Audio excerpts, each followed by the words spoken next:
Hello, hello, hello. What's up, everyone?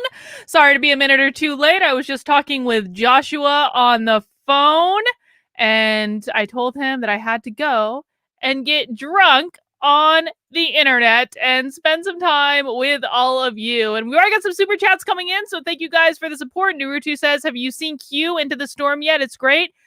I feel like I did. I'm not into all that stuff. Like, as long as you guys are being reasonable and not, storming buildings, watch whatever you like. But I'm not. That's not my personal jam. But if it makes you happy, do it.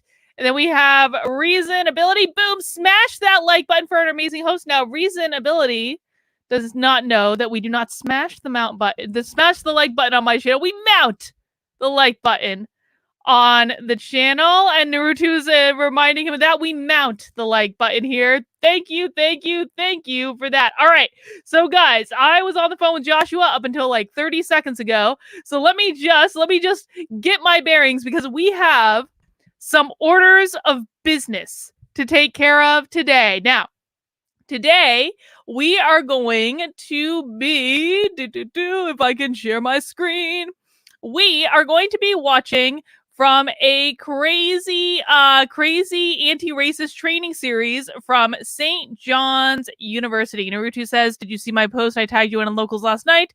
If I haven't, I will definitely check out that post, and we will be talking about locals again in a moment. But we are going to be watching a crazy training lab. St. John's did this entire series. Look at this. The anti-racism statement from our senior leadership references the work of historian and author Dr. Ibram X. Kendi by stating it is not enough to be not racist. And then they did a whole giant training that we are going to be watching one of today. And the one I selected for us to watch, and knowing nothing about this training, I have not watched any of these things at all, I decided it was best for us to watch the Construction of Whiteness training. So that is what we're going to be watching today. I solicited some feedback. I got some opinions. That's the one we're going to watch today. Now, but before we get into that, Naruto just brought up my locals community. So this webinar today is brought to you by my locals community, because my locals community is awesome and the people in my locals community are awesome, and they are kind enough to support the work that I'm doing. Locals is a place where we know we will not be censored or banned, and we can actually have adult civil conversation on the internet. If you would like to support my work, please consider joining my locals at kb.locals.com. We've got a couple things going on in locals right now. Number one is we have a book club coming up on May 23rd. We're going to be reading Rules for Radicals, which I'm really excited about. We're basically reading the playbook of the enemy. So that's going to be coming up. You can have plenty of time to get your copy, read. We're going to do a whole book club discussion about it. We also are launching a debate club pretty soon, which is going to be awesome, because we are actually going to be just practicing debating with each other and having civil conversations and discussions. And the unique thing about my debate club is that you ain't going to get to pick your position. You might have to argue a position that you do not agree with, purely for the sake of the exercise. So come on, join us in locals. Many of my locals are here today. We also do Zoom calls twice a week. We interact on an ongoing basis in the community all the time. It's a great place to be. If you don't want to do that, you are at least going to want to get on my mailing list. You can head over to drcarlin.com. Sign up to get on the email list. Ignore all those emails that I just accidentally showed you, whatever. But you can sign up there. Now, the most important order of business today is we're doing bingo, guys. Actually, before we get into that, the reason we learn, which is Deb, who is amazing. You need to subscribe to her channel if you are not already. She's going to be on a live stream on this channel next Wednesday with me and another member of my community. We're going to be talking about what the Department of Education is doing, which is really, really, really frightening, and actually speeding up the timeline with a lot of this stuff. But Deb says we need warm bodies for our Mark version of this crap, which will be less mock by the day. Final rehearsal Sunday. Wait, historian. Oh my God, kill me now. Deb, I need to get in touch with you, because I will be participating, I hope, in that mock reenactment, and it's going to be awesome. Please join Deb's locals community. Deb, I believe that's the reason we learn.locals.com, but please feel free to chat it in so people can see it. Thank you, Josie B. Parsons, for the super chat. I greatly appreciate it. All right, guys, for today's exercise, I wanted to get some bingo going because it just feels like we're watching these trainings. I mean, you can watch me get drunk. Today I will be having my usual barefoot bubbly because this is what my husband buys me when he goes to the store and I'm too lazy to go get my own liquor. So I will be drinking, perhaps not getting totally drunk, but I will be drinking as we watch this because it is happy hour. Raise your glass for cheers. But I wanted to give you guys an activity that you could do as well because I know A, not everyone is drinking. B, why not have another activity? So in the description of the live stream, you're going to find a link to generate your own Unwoke bingo card. This is a unique card that is just for you. I basically put a whole bunch of unwoke words in this bingo card generator.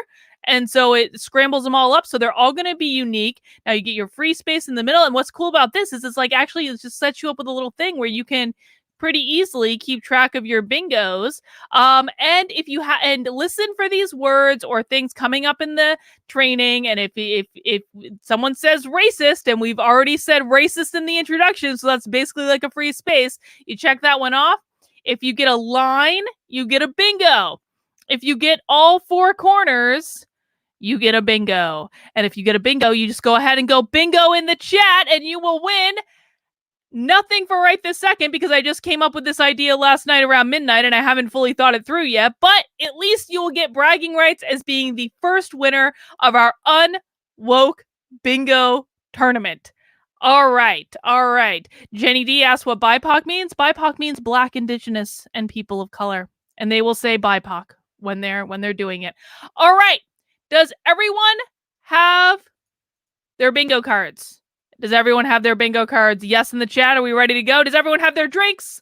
Whether that be coffee or water or something a little bit stronger and sparkly with lots and lots of bubbles. Cheers to everyone. We made it through another week. Happy Friday to all. All right. Now the next thing I have to do is set up the stream. Okay. Hang on.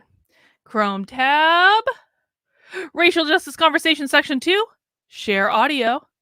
And then we go like this to make it nice and big. Oh, look at this, guys. It's like I know how to use technology now. And I think I missed a super chat, so we're going to go back. And Robert Willis says, I'm a proud American. I know I'm a smart-ass one-leg cripple who has a twisted sense of humor. You have a blessed soul. Have a blessed day and life. Carlin, thank you, Robert. We love you, and we appreciate you. All right. Let's get started. Let's dig into our construction of whiteness training. Let's go. Hi, everyone. My name is Patrick Cohn. And make sure, tell me, if you can hear it in the chat, just so I know everything is working, please, and thank you. I'm a pharmacy major, and I'll be graduating in 2022, and I'm the SGI president this year. And to make this session as successful as possible for people who are listening, myself and everyone else will be speaking. We'll be doing our introductions and describing ourselves physically. So I'm a white young man. I have short brown hair and a mustache. And I'm wearing a plaid button. Why are they describing themselves physically? I have never heard this before. They're actually describing, this is going beyond pronouns. They're just describing themselves physically. Hang on. I want to listen to that again. Hi, what is going on? My name is Patrick Cohn. I'm a pharmacy major, and I'll be graduating in 2022, and I'm the SGI president this year. And to make this session as successful as possible for people who are listening, myself and everyone else will be speaking. We'll be doing our introduction. Guys, I can't turn the sound up any further on the audio, but I can try to turn my sound down. I turned it up quite loud the other day, so maybe you guys can turn up the volume on your computer a little bit more, but it's up as high as it can go, and I hope that that's okay. And describing yourselves physically. So I'm a white young man. I have short brown hair and a mustache. And I'm wearing a plaid button-down shirt. Why does it matter that you have a mustache and you're wearing a plaid shirt? Okay, guys, I can't turn it up anymore. I can't. I'm sorry. I can turn my volume down. I cannot turn their volume up anymore. This is going to have to be something you work out on your end with your own volume. And jeans. And my affirming pronouns are he, him, and his. There it is. Pronouns. Pronouns. Whoever has pronouns, you check off that square right now. Student of history, describe yourself physically. Is this a training or a GD blind date? Yes. I find this series and this topic really important because it takes a decision to work against racism. Why did he have to describe himself if he was going to come on camera? I don't understand. I can say that my his mustache also looks uneven, and it bothers me. Whiteness and my upbringing in an area where almost everyone around me was white biased the information that was available for me to come up with the ideas that have shaped every aspect of my life. I realized growing into adulthood, something that was said really well by Dr. Robin DiAngelo in her video that was in the Dr. Robin DiAngelo. I think I might have put Robin DiAngelo in there. If you got Robin DiAngelo, check that box. The session that the default of our society is the reproduction of racism. And if we just live our lives and carry on the most comfortable way for us, we will necessarily reproduce it. It's easy to if we just live our lives, we will inevitably produce racism. And herein comes the first lesson. For anyone who might be new to these little happy hour streams, what you need to know is that when they say systemic racism, what they mean is that racism is in everything. It is in every institution. It is in every person. It is in every conversation. It is in every interaction. And so that's basically what he's talking about right now. You can just live your life and be a normal person, and you will still be a racist. Courtney says, my affirming pronoun is princess. Godot Bazaar says they're describing themselves for possible blind people. A training I did talked about this for future videos. Oh, that's what's going on. Okay. So it's like an ableist thing. Okay. Thank you for that clarification, Godot Bazaar. I do nothing about racial inequity. It's especially easy for me because I'm white and I can choose to live my life without thinking about it. But if nothing is done, then nothing will change.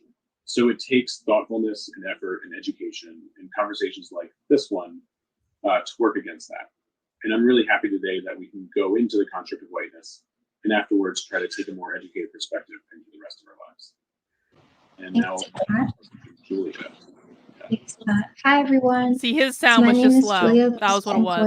I am a journalism major at Collins College of Professional Studies, and I'll be graduating in May 2022. And I am the Vice President of Student Government this year. I'm a mixed race Puerto Rican woman. I have light brown skin and dark brown curly hair.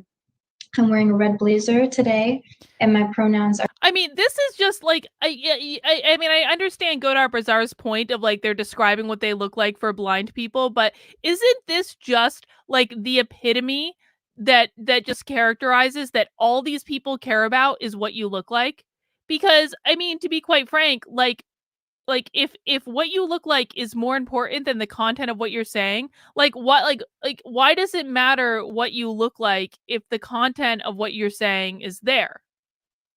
It doesn't. Or she, her. And as a BIPOC woman, BIPOC! the importance of the series that... BIPOC! If someone has BIPOC, you just got a bingo square. Sits with me is the necessity for our university community to discuss how to fight racism together. And that requires for students and faculty, staff, alumni, and administration to deeply analyze racism and its foundations and how they're... Do you know what we haven't had yet? Does anyone want to guess what they didn't do? Anyone? Bueller? I know it takes a second. There's a little bit of a delay.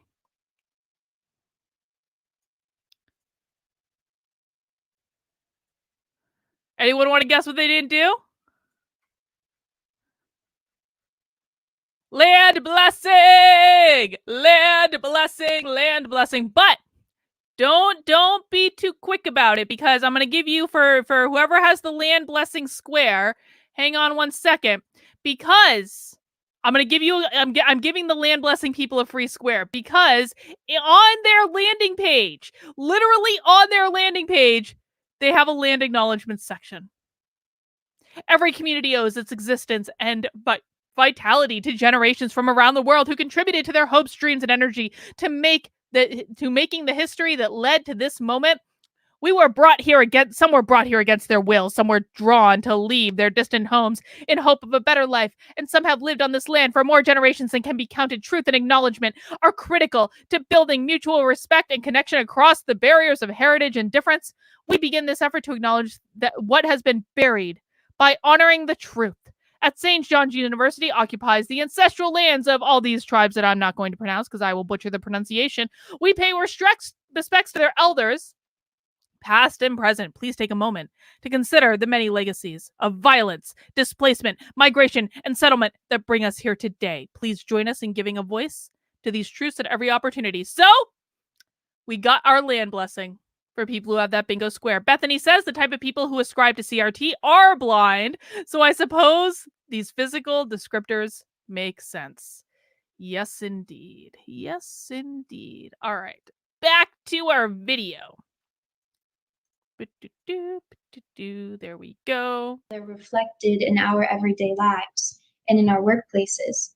I come from a majority white neighborhood out in Long Island. I attended a majority white school district. And so whiteness has placed a lot of division in my life and my experience. It really seems shallow, but that's why they're doing it. It's for the speakers to feel good about themselves, about being able to. Yeah, that's exactly right. I mean, this is exactly the point. It's actually not about blind people at all. It's about them feeling good that they virtue signaled for people. You know, I just had coffee with someone earlier today, like a young man who lives in my town that reached out to me and just wanted to have a conversation. And he was even telling me, he said, like, Carlin, like, I have Tourette's and I have autism, and these people don't care about people with disabilities. They make fun, like he was telling me that the same people that bullied him in school are the people that are doing all of these virtue signaling things online now. And he was pretty disgusted by that, actually. While growing up in those two communities, because the idea of whiteness affects BIPOCs in our personal lives. This is not the worst idea that I've ever heard. Certainly it is something I'm sure many of them would find useful and enlightening. And while we're on the topic, can we please mount that like button if you have not already? Thank you.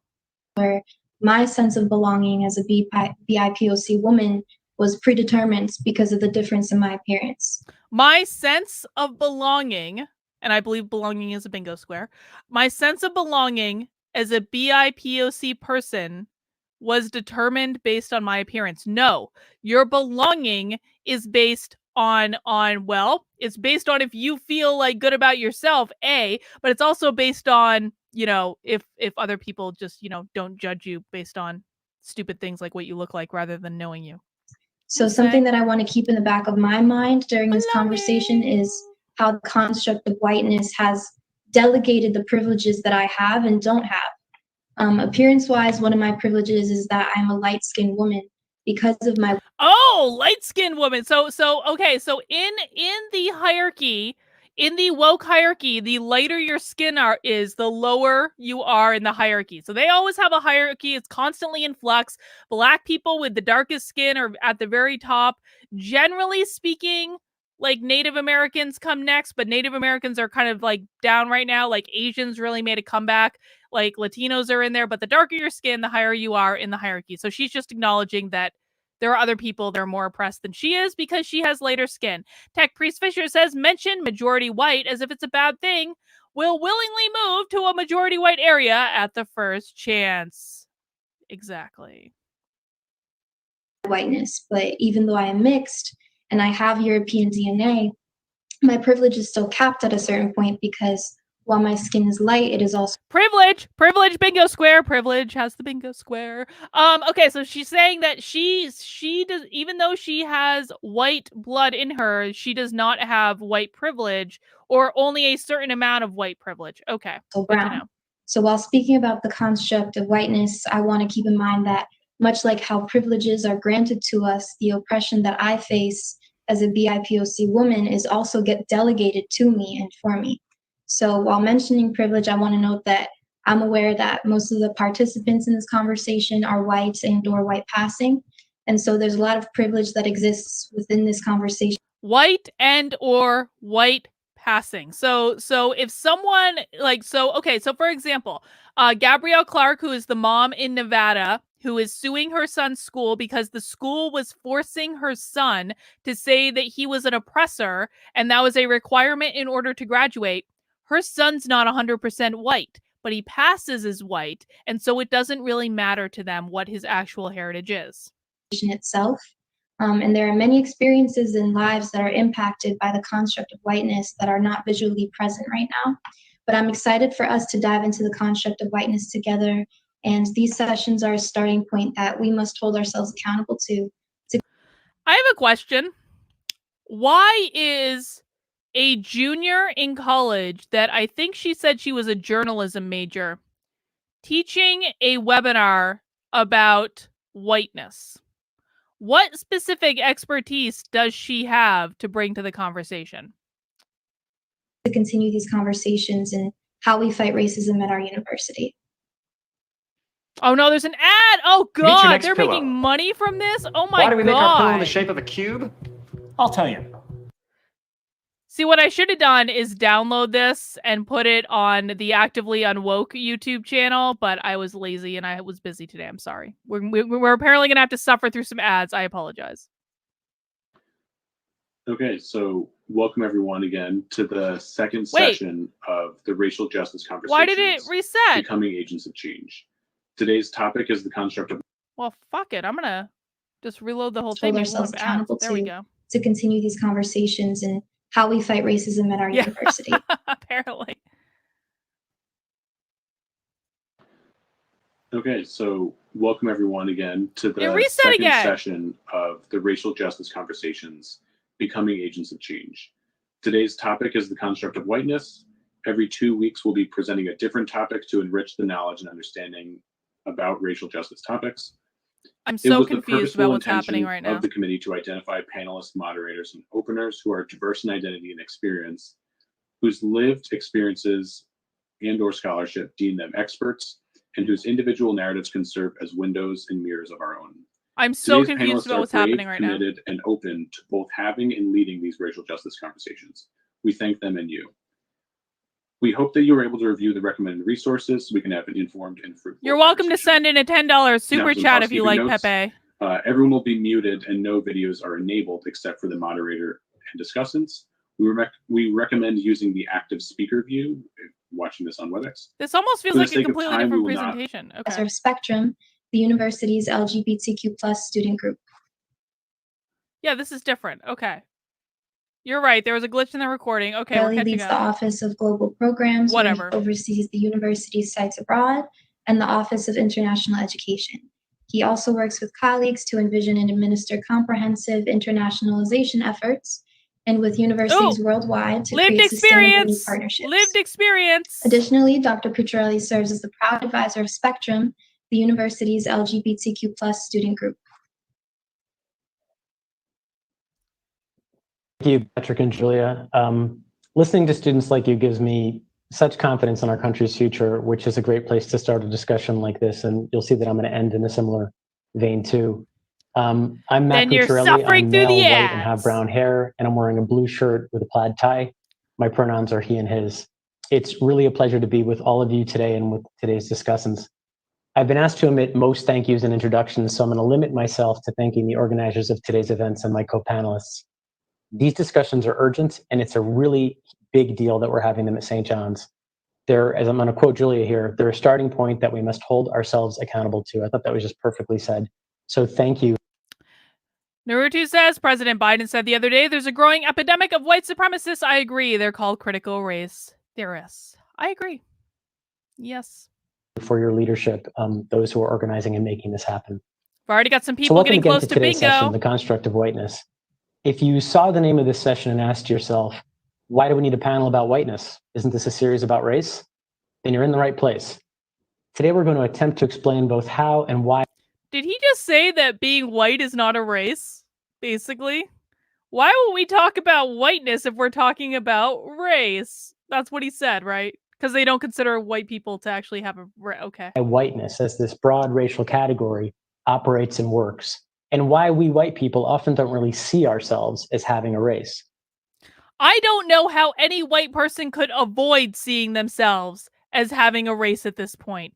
Adrian needs ally for bingo. We got a couple people who are getting close to a bingo. I'm going to start with a quick story, or hopefully a quick story. I was watching a documentary recently about the recording of a Cast album. It was filmed in 1970, so 50 years ago. And forgetting the music and the actual content, two things stood out. First, there was a ton of smoking all the time, ash hanging from cigarettes as folks belted out tunes. It was a different era. But much more problematically and much more... It was an era in which people smoked cigarettes. We don't allow smoking of cigarettes any longer. Well, if you haven't heard the news, Joe Biden is actually banning menthol cigarettes because racism or something. I don't know. Let me see. Deb says, dude, there is no such thing as white people. Remain to today's conversation, there was this very overt sexism, women being talked down to, corrected differently, spoken at and to differently. And if I think about a time machine and I asked the folks. Student of history says, honest question to them, which part of the proletariat are they, the industrial or agricultural? My guess is they've only seen either driving by or flying over, saying that this is a machine shop worker. Oh yeah, St. John's. Guys, one of the reasons I selected this particular webinar is St. John's is like a really bougie university. And it also happens to be the university that my sister-in-law went to, and she's a raging bitch. And so, you know, I feel like making fun of it. You missed the era where you could talk down to an incorrect woman. I would bet you money that if I was having a conversation with this dude, he would mansplain to me like no one's business. Who were present that day asked the men, are you treating women differently? I think they probably would have said no. If I'd asked the women, are you being treated differently? I think a lot of them would have said yes. But what I'm most confident of is that most people attending.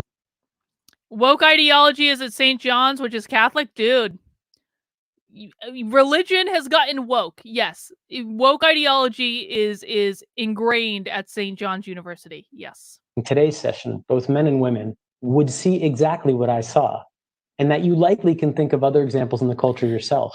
I always come to Bang Zoom, Straight to the Moon, Right in the Kisser as one example. He just said bang. That's a sign that you should mount that like button. That is very dated, but still a lot of you know what I'm talking about.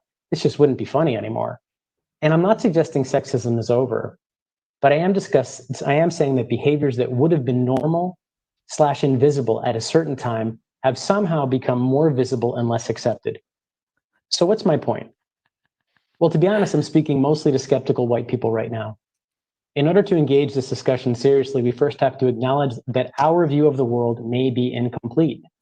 Not because we're ill-intentioned or we're bad. I have a body square. I actually just put bodies in one of the squares because I you know, there is that square though. You may not have gotten it, but there is that square. His head looks like his head does look like that. It looks like an alien. People, but because we're human beings. And as was pointed out really well in the first session, culture is invisible, and the construct of whiteness is itself a cultural creation. Now, particularly when a cultural construct benefits us, we often fail to see it. It may only be visible when someone points it out to us, and then only when our minds are open enough to pay attention. It's like that old joke about two fish, and one turns to the other and says, the water's great today.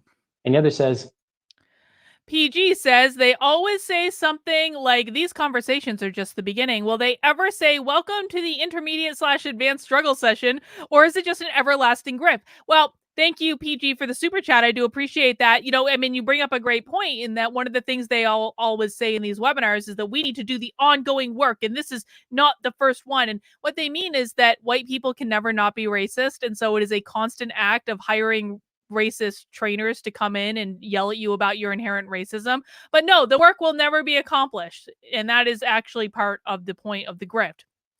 This dude, bow before me, for I am your white savior. Yes. What's water? Or on a much more serious note, it's like when many of us white people finally noticed the murder of George Floyd and became outraged.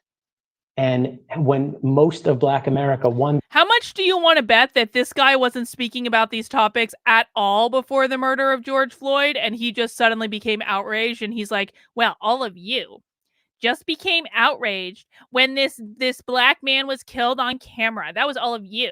Because he's projecting. These people always project. That's what it is.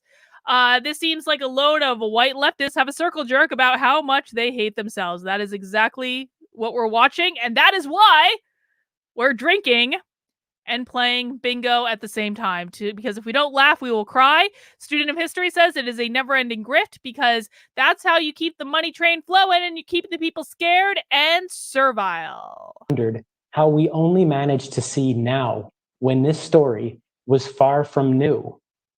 What keeps us from noticing water? Before we get in. What keeps us from noticing water? What are you talking about? I can notice water.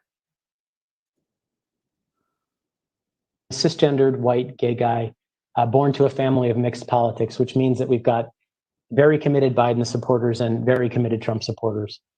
And I guess I'm hoping that my experience of kind of trying to straddle that divide personally will help me connect to those of you who may disagree with many aspects of my politics, who might, but who might still understand that we all have to engage with this anti-racist movement for us to make necessary progress as a nation. I somehow don't think that's going to be a way that you're going to engage with Trump supporters, dude. If you are looking for your bingo board, you can get your bingo card in the description below. Got some catching up to do, but hey, we've still got plenty of time. We have an hour and 10 minutes left of this training. To tackle that idea head on, I'm going to I might need Victor to get me a second bottle of wine. That's the recent White House directive against conversations like these. I don't know how many of you saw it. Okay. Oh, this is good information. All right, so this is basically in response to the executive order that Trump issued. Okay, this makes more sense now. But it was also echoed in a conservative column. And anyway, just to encapsulate it, both of these characterize those of us who believe in this fight as viewing the United States as rotten to its core, Yes. as irredeemable, Yes. as not worth protecting or bettering. Yes. But the reality is, we couldn't be coming, at least most of us, from a more different place. And to get that point across, Oh, I'm gonna really? actually quote Barack Obama at the Democratic Well, National that'll make a Convention. By the way, difference. this is a point he's made before, and a point many other, particularly BIPOC folks, have also made before.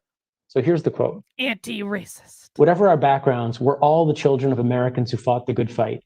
Great-grandparents working in fire traps and sweatshops without rights of representation. Dude, why don't you quote Barack Obama when he was talking about how cancel culture shouldn't be a thing? Farmers losing their dreams to dust. Irish and Italians and Asians and Latinos told to go back where they came from. Jews and Catholics, Muslims and Sikhs made to feel suspect for the way they worshiped. Black Americans chained and whipped and hanged, spit on for trying to sit at lunch counters, beaten for trying to vote. If anyone had a right to believe that this democracy did not work and could not work, it was those Americans, our ancestors.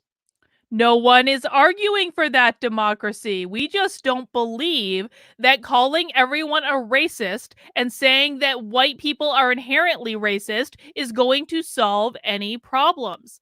Abel Garcia says, I joined a bit late, but watching this guy and those who agree with him is starting to make me make a full Auto Belt 50 BMG look pretty cute enough that I want to put a barrel into my own. No. Don't get me demonetized because you're, sending in a saucy super chat. Carlin, I think you should create the anti-CRT training, make the New Hampshire House approve it in the budget, then call it Sununu when he wants to try to... I don't want to.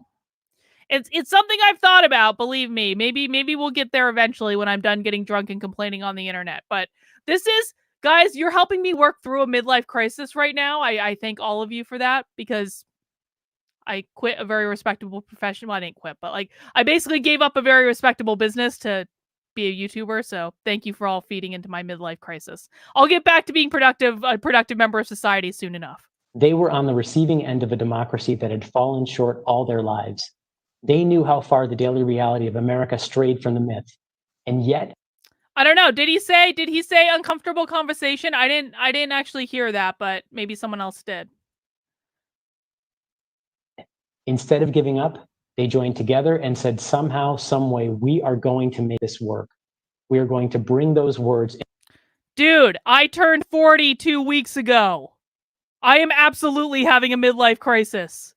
I used to be respectable. Now I'm a YouTuber. In our founding document to life. It's in the spirit of what I'm kind of identifying in Obama as a radical optimism that we hope today's conversation reaches our whole audience. But if I'm being honest, specifically white people who may doubt this project. We welcome the choir. Well, then they're going to be thrilled that 300 white people, well, I don't know, not everyone here is white, but 300 people who doubt this project are watching here today. And mount that like button if you are excited about being here. Thank you. We need the choir. We love the choir, but we're not here to preach to them alone. We also want to reach those, like the commentators on the Robin DiAngelo video we shared, who think...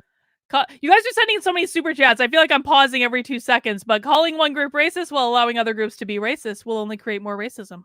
Yes. questions around whiteness or white privilege are politically correct nonsense at best and deeply harmful at worst. We welcome you, and frankly, we need you. You are, after all, members of my family, almost literally.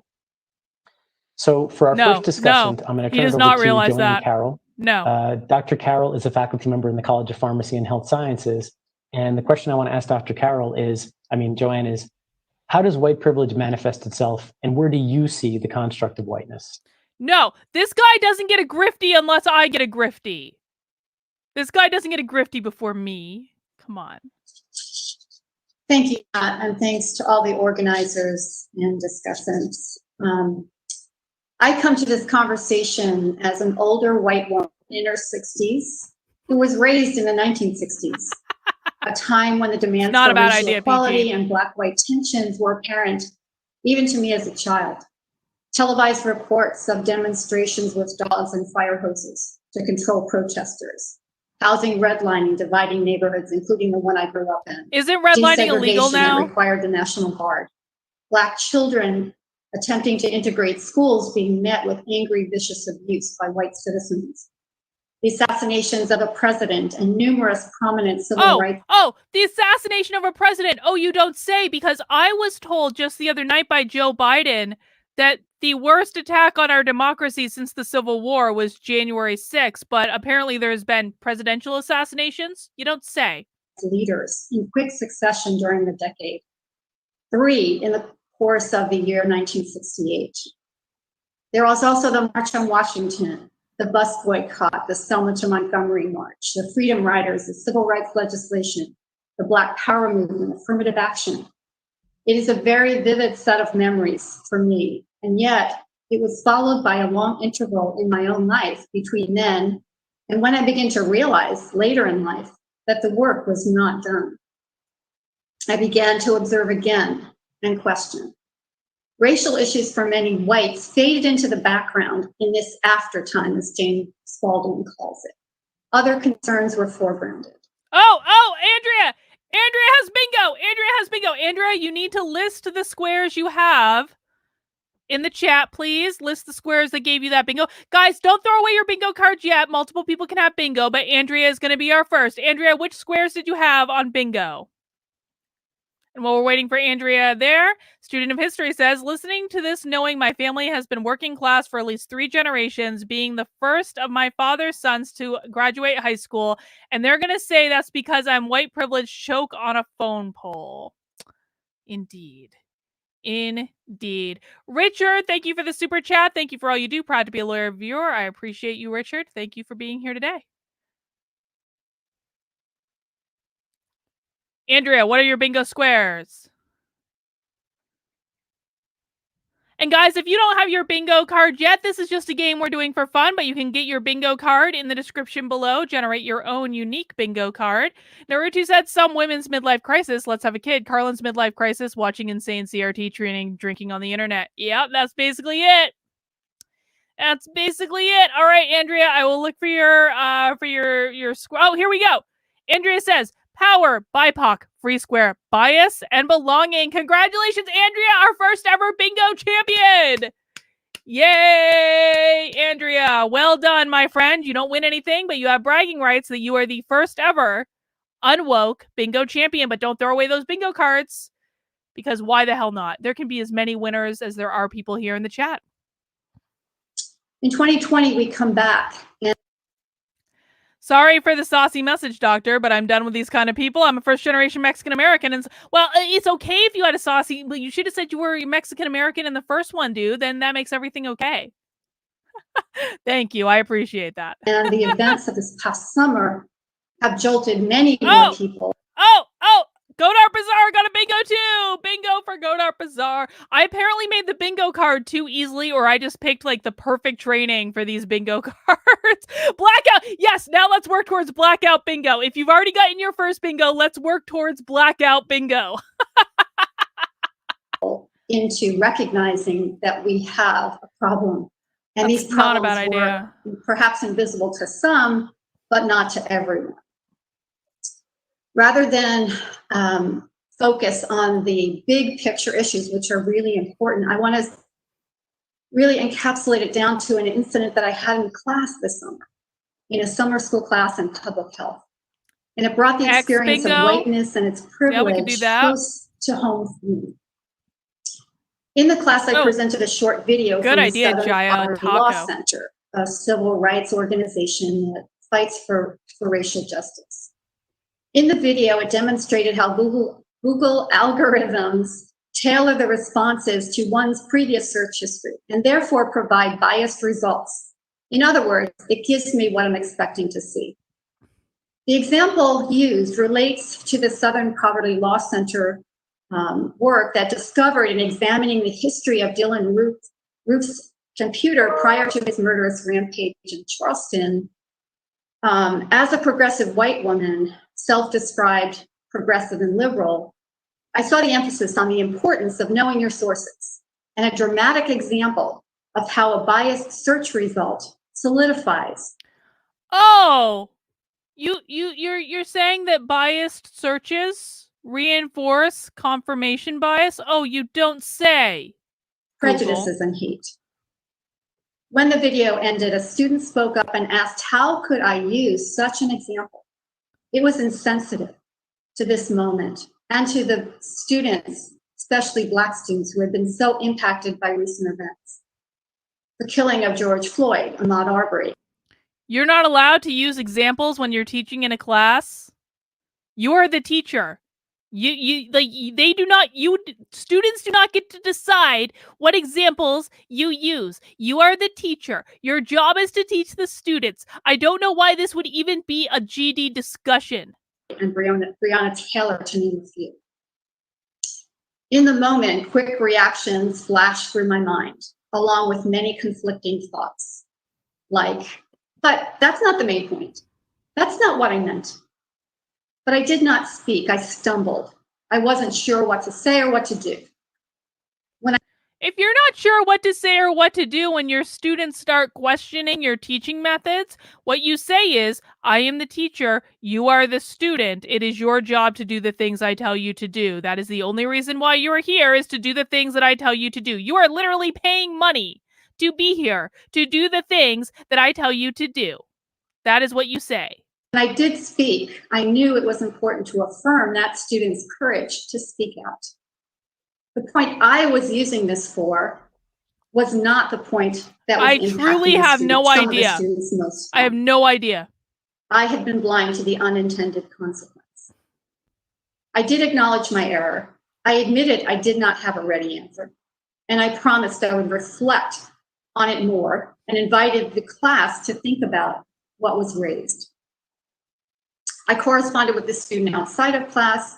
In fact, she was reaching out to me at the same time, and our emails, all of it, passed in cyberspace. The event. Aren't they the ones who say we have to have discussion? Yes, Andrea, I'm so glad that you said this, because these people will say in the very same breath say that white people are responsible for having uncomfortable discussions, and in the very same breath say you can't teach things in your class that I find uncomfortable. Absolutely. That was a spot-on observation. About addressing racism as a public health issue, and planned a discussion later in the semester. I also sought the guidance of Manoushka Casimir, a colleague, and as you know her, the director of the Academic Center for Equity and Inclusion. We co-facilitated that. St. John's has a director of an Academic Center for Equity and Inclusion. Let's just do a quick pause. I want to know how much tuition is. Is anyone curious about how much tuition is at St. John's? Hang on. We're going to do a little experiment. St. John's.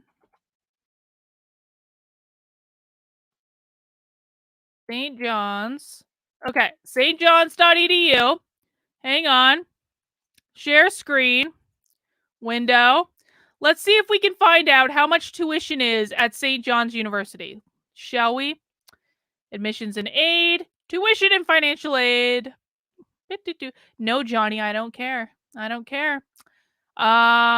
want the tuition. I just want the tuition. That's all I care about. It's the tuition. The web's like, okay, tuition right here. Boom, found it. Undergraduate tuition. Wait, how many campuses do they have? Tuition information. Oh, for F's sake. Okay.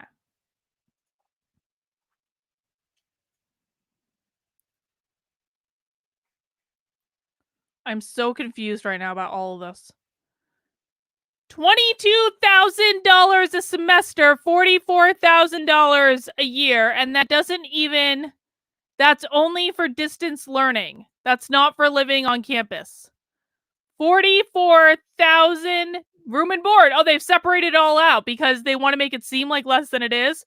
So if you want to live, so we have $44,000 a year just for tuition, and then another, let's call it $12,000 a year.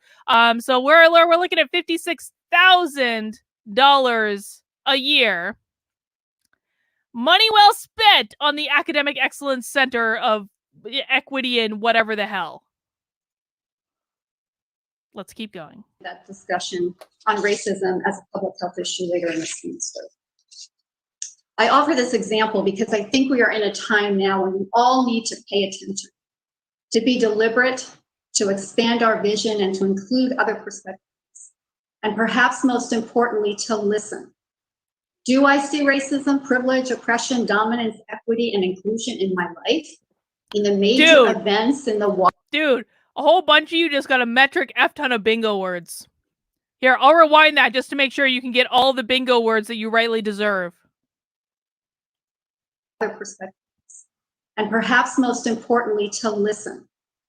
Do I see racism, privilege, oppression, dominance, equity, and inclusion in my life? Racism, privilege, oppression, dominance, equity, and inclusion. I'm sorry, why would someone pay tens of thousands of dollars for someone to teach them through their computer? I mean, listen, I did my master's degree and my PhD online. I have no regrets about that. I actually feel like for me, distance learning is better. I have no problem with that. But my problem is with the fact that, like, you know what? I didn't have to learn woke nonsense in my programs. I learned, all I had to do was write one essay about unpacking the invisible knapsack. That was it. That was the entirety of the woke nonsense that I had to deal with in my programs. These people are spending God knows how much money on entire centers of academic equity and nonsense. In the major events in the water that we all live in, and in my day-to-day interactions, in my own. If you want a bingo card, all you need to do is go down to the description right below and you can generate your own bingo card. We are currently working on Blackout Bingo. Personal life. There are consequences of our actions and our words that we may not anticipate because of our individual construction and our position in society. However, if we create a safe space for challenging each other across all kinds of hierarchies, safe space, bingo word, safe space, and safe we can space. hopefully change. The incidents in class was really uncomfortable, but incredibly valuable. I am not done with my education. I am sure I will fail again. And I hope I have someone like that student to call it out. Exactly. I have much to learn. We all have much to learn if we truly want racial justice. She's about to cry. The country has faced moments like this in the past. When truth. Who wants to bet that by the end of this monologue, she's going to cry? Because she's real close to crying right now. Who thinks that she's going to cry? Give me a yes in the chat. Or a Y in the chat. If you think that she's going to cry. Yeah, exactly. She's going to cry. I think she's going to do it. I think she will. Truth and reconciliation were possible, but it was not realized. I should add a bingo square that is one of the presenters starts to cry during the webinar. The first Reconstruction after the Civil War, the second Reconstruction following the Civil Rights Movement and the Black Power Movement in the 60s. We are in another such moment now. Reverend William Barber, whom you may have heard last year on campus, calls this the third Reconstruction. Will we finally commit to the work needed to deconstruct and dismantle the... PG says, I thought they weren't allowed to use their tears. PG, that is exactly correct. In fact, in her book, White Fragility, I believe it is chapter 9, there is an entire chapter called White Women's Tears.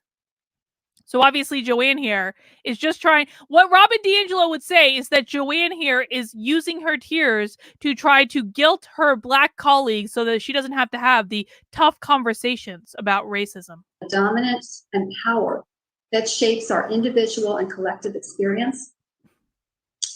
I'll close with the words of James Baldwin, who in 1972 reflected on the Black Power movement.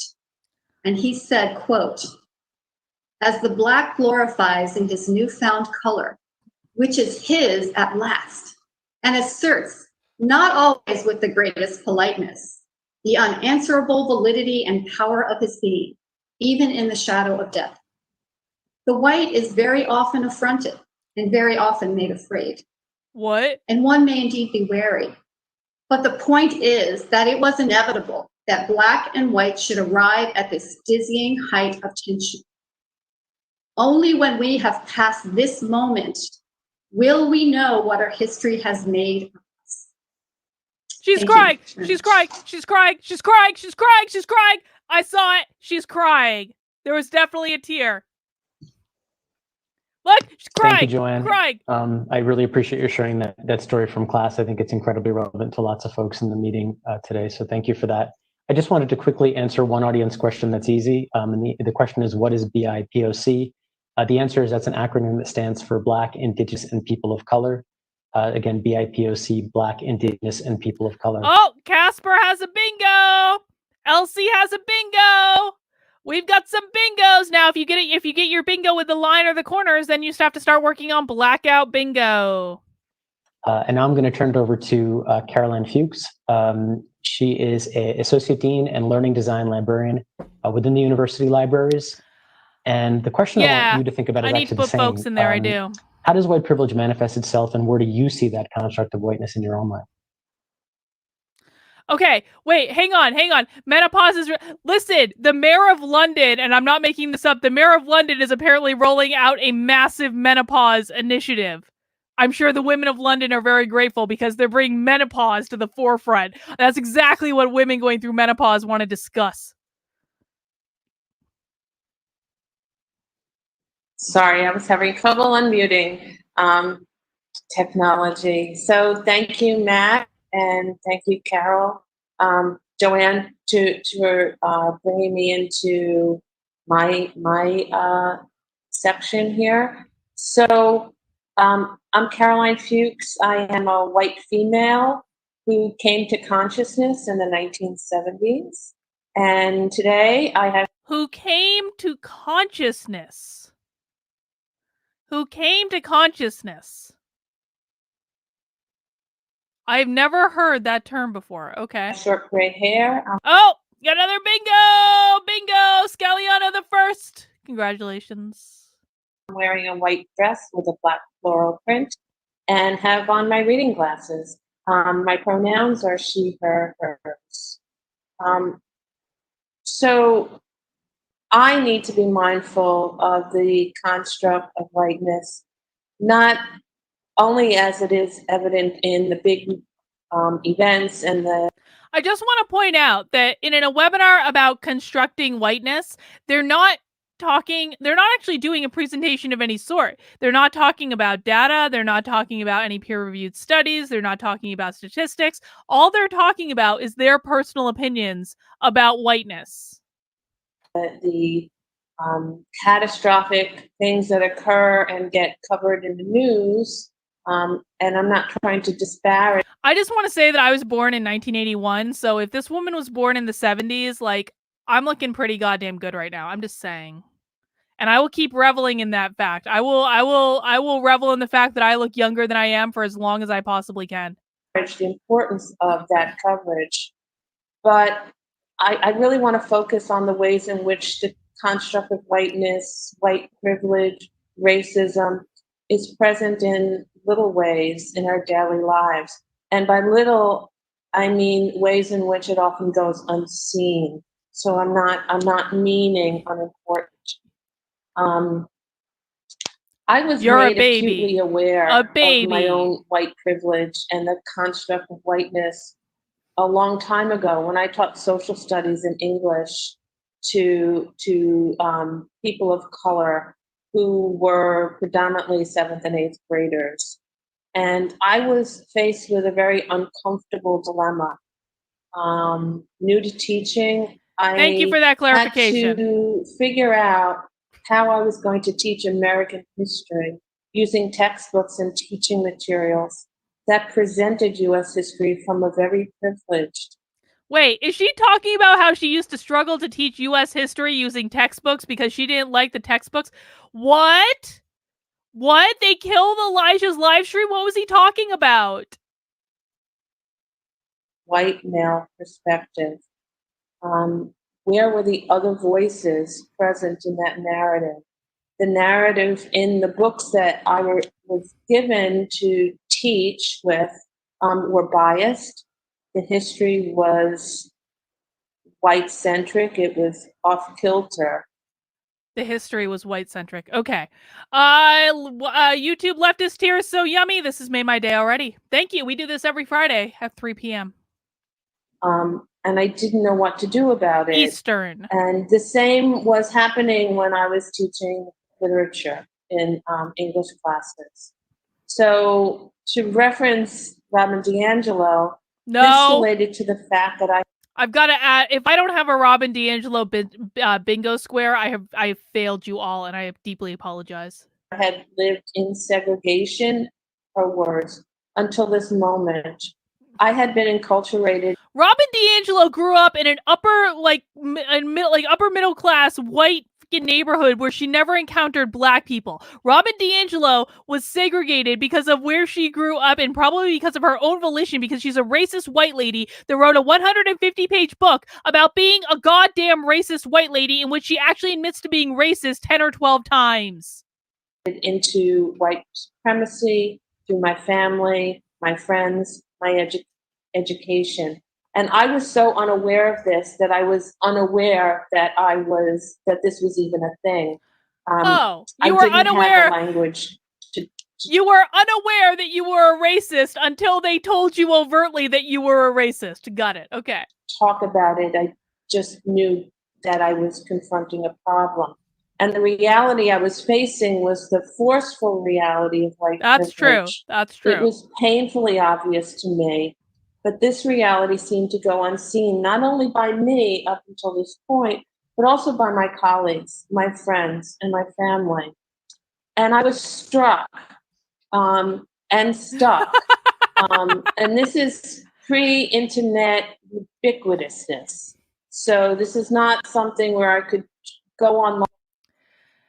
Tech Priest Fisher says, bets on how many real honest POCs they've ever befriended. I'm calling 0. That's true, because they don't have, here's the thing about these white savior people, is they don't have honest relationships with anyone who's not white. They try to befriend these people and they don't actually get to know them as people. They only do it because they're like, I want to say I have black friends. And then when they call their black friends are like, I don't really want to talk to you, because they aren't actually interested in authentic friendships. It's hilarious, actually. Kelly O'Daniel says, thanks for shining light on these delusional, dangerous conversations, especially by educators and influential voices. The more we make counterpoints, push back, call out this nonsense, the less influence they will have. That is correct. Oh, we've got a 19-year-old. Welcome. Don't let us scare you away. We will tell you the truth here. You will not learn it from your teachers. I'm sorry for that reality. Create my own materials. This was a real problem for me. So I worked as best I could with Naruto says these people openly embrace a self-avowed racist as a hero, and we're the racists. Yes, that is exactly right. That is exactly correct. 12 spaces away from a blackout. You're gonna get there. I reached out to parents. And whoa! Charles with a big super chat. Thank you, Charles. Off topic, but will you and Adam still live stream once he moves? Love you guys and your chemistry. I mean, I am happy. I love Adam. I would be happy to go on Adam's show anytime. And I am unaware of anything changing right this second. He asked me whenever he wants me on Thursdays, so I would be more than happy to do that. Adam is the best. If you guys don't see me on the Krigler show, I am on mostly on Thursdays. Usually, sometimes he has a guest or he does his own thing, but I will always let you guys know when I'm going to be on Adam's show. I'll tweet it or I'll post it to my locals or things like that. Kelly O'Daniel says, white people saying they didn't realize they were white. Excuse me? Yep. Grandparents of my students and ask them for ideas. And at first I had to get through a lot of who do you think you are kinds of questions that I really wasn't expecting. I don't know, I live in a bubble. Before I was even aware of the concept of ally, again, I didn't know what the vocabulary was. I was trying to figure out how I could use my own white privilege. Again, I didn't have the vocabulary to do something, to make some significant changes. Paxton asked, what is the bingo prize? There is no prize. I just came up with this game at like midnight last night. We have to give this time to evolve, okay? But just enjoy bingo while we have it. For the students. Bragging rights are the prize. With whom I was working. I do need to emphasize here that part of my own white privilege is that I got to choose to do this work, that this was an option for me, where the students in my class were faced. She just made a very good point. This work is an option. It is an option. You get to choose to do it. And I elect not to do it because I do not believe that any of this nonsense is actually real. They make this up. There is no foundational evidence for this stuff at all. You treat human beings like human beings. You treat people the same, regardless of their race or their gender or their sexual identity or any of these things. You treat human beings like human beings. You treat them like individuals. People are not inherently racist because of the skin color with which they were born. People are not inherently misogynistic or sexist because of the gender with which they were born. I refuse to believe that any of these are real things. We are in a mass delusion as a society right now, and it needs to be called out. And yes, well, that's actually a good idea. That's actually a good idea. I should maybe give a local subscription or something like that. We'll see. Andrea, if you want a locals membership, send me a DM on Twitter and I'll hook you up. Because Andrea was our first bingo winner. Facing this on a daily basis. Their parents, their grandparents had faced this. And it was so very new to me. Again, going back to D'Angelo's comments. So I tend to answer questions by asking more questions. It's kind of a thing. And the only way I know how to challenge my own white privilege is to remember to challenge my assumptions. So I continue to wonder, where else does white privilege go unseen in my life? Where are my blinders? Here's the God's honest truth. I feel really bad for this lady. I do. Because I actually think that her heart is in the right place. I think that she really has been convinced this is the truth. And this is the insidious nature of all of this. And we watch so many higher education videos when we're doing our happy hours because this stuff is so ingrained in higher education right now. And it's awful. It convinces people to hate themselves. This woman was probably normal 5 years ago, and now she spends all her time thinking about how privileged she is as a white lady and hating herself for it, and it's really sad. It really is. Colin says she just proved why you shouldn't listen to these people or these types of webinars. Yes, she did. What standards am I using to measure beauty, language, literature, art, music, success, and behavior? How is the construct of whiteness present in the way we interact with one another? And because we are at a university, and how we teach. And I will say, too, I do think that it is important to have empathy for people in this type of situation because you got to understand, there's everyone that they know. And this is a situation of their own making, but every single person that they know buys into this crap. Every single person they know buys into this. And I can empathize with this because like all of my friends, my old friends, almost all of them work in higher education because I worked in higher ed for like 10 years, right?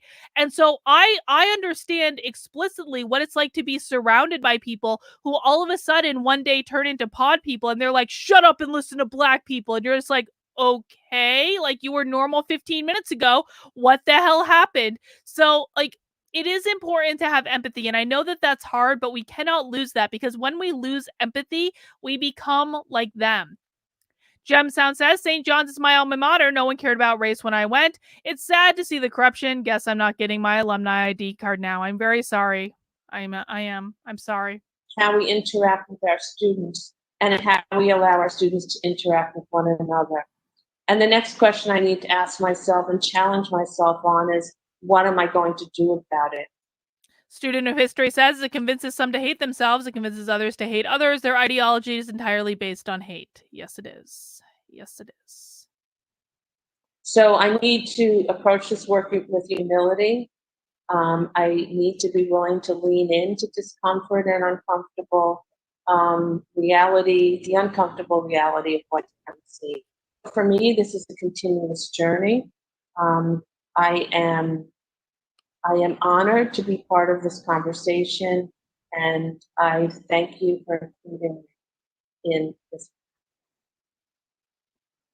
Thank you, Caroline. I'm really struck by your point about not having the vocabulary, and I'm hoping that the broader series, it gives people the ability or the words they need to kind of begin thinking about these in a more structured and hopefully ultimately activist way, which I think we'll talk more about as the White discussion struggle continues session, now. all words, no action. I'm going to put it over to Victoria Yes. O'Keefe, who is Campus Minister for Social Justice. And the question for you, Victoria, is how do faith and faith-based institutions play a role in propagating racism or white privilege? Oh! And what role can these same institutions or traditions play in being a part of an anti-racist? So here's one for all our Catholics in the house. How do faith-based institutions play a role in propagating social justice? Future. Hi, everyone. My name is Victoria, and I am a white female, currently wearing a pink floral shirt. I have brown hair, curly hair, green eyes, and I come from Long Island, which is a place that you can largely tell someone's class and or race just by knowing the town in which they come from. And so I'm looking forward to speaking today of how faith and faith-based institutions connect to the construct of whiteness and also anti-racism work. Whether we look at history, sociology, and is she a student? Is she a student or is she a staff member? She looks like a student. And why am I learning from a student on a webinar? I'm not quite sure. Anthropology, all the different humanities, we can understand the effects that religion and faith traditions play in the story of the human race. Naruto says, shout out to Idaho for being the first state to ban this crap from being taught in schools. Yes, shout out to Idaho. A rousing cheers to the state of Idaho. I wish New Hampshire had beat them to it, but sadly my governor is a rhino and a ridiculous person, and we did not. But Idaho, cheers to you. Oklahoma is following not far behind them. And I did hear a rumor that something was happening in Utah. There's an interesting bit on the New York Times too, which actually says that our days of worship can often be our most segregated hours. Our days of worship can often be our most segregated hours, according to the New York Times. I would go to a Black church every day of the week, man. Like, and I don't go to church in general. You guys know that. Like, the last time I went to church, I walked in and my friend was like, I'm surprised you weren't smited. But I would go to a Black church because Black churches look fun, to be honest. And at St. John's University, we are a faith-based community. There's 82% of our, students who ascribe themselves to a faith tradition or religion. The large portion of them being Catholic. Yes. And for our paid employees, over 53% of them are Catholic. And so for the sake of time, I'll focus on the Catholic piece of our mission. And how this So we need the governor of Oklahoma to sign this bill. Paying governor instead asked him to sign HB 1775. If you'd like to help Oklahoma ban this crap, hook Adrienne up, email the governor. Identity affects how we function and how it is comprised in a system and structure of our nation and of our world. And so if we want to have an honest look at the construct of whiteness and how Jaya says Black Church is fun, but you're going to be there for if it's fun, I'll be there for 3 hours. How much time have I spent at Trump rallies just waiting around? Trump rallies, you got to go like a day and a half earlier and you just wait around, but they're fun. The reason we learn says, how much sway do these people have over the institution as a whole, do you think? Are they on the fringe, or are all profs and departments under the obligation to them? FYI, this is a worship service. This is a great question. So, I think that they have a lot of influence, because the thing of it is presidents at universities are pretty goddamn feckless. They're cowards. They bend to the will of the faculty. And if the faculty have like okay, so here's the deal. Here's like the real deal. The main job of a president at any university is to keep the job of president, is not to piss off the faculty so that the board makes you resign or you get a vote of no confidence or something like that. So presidents usually bend the knee to whatever the hell the faculty want. And right now the faculty want this. So I think that this stuff is I mean, higher ed is done. It really is. Higher ed is, I worked in higher ed for 10 years, man. Like, it bears no resemblance right now to what it was when I worked there, and it was already not good when I was in it. So I think that they have a lot more sway than people think.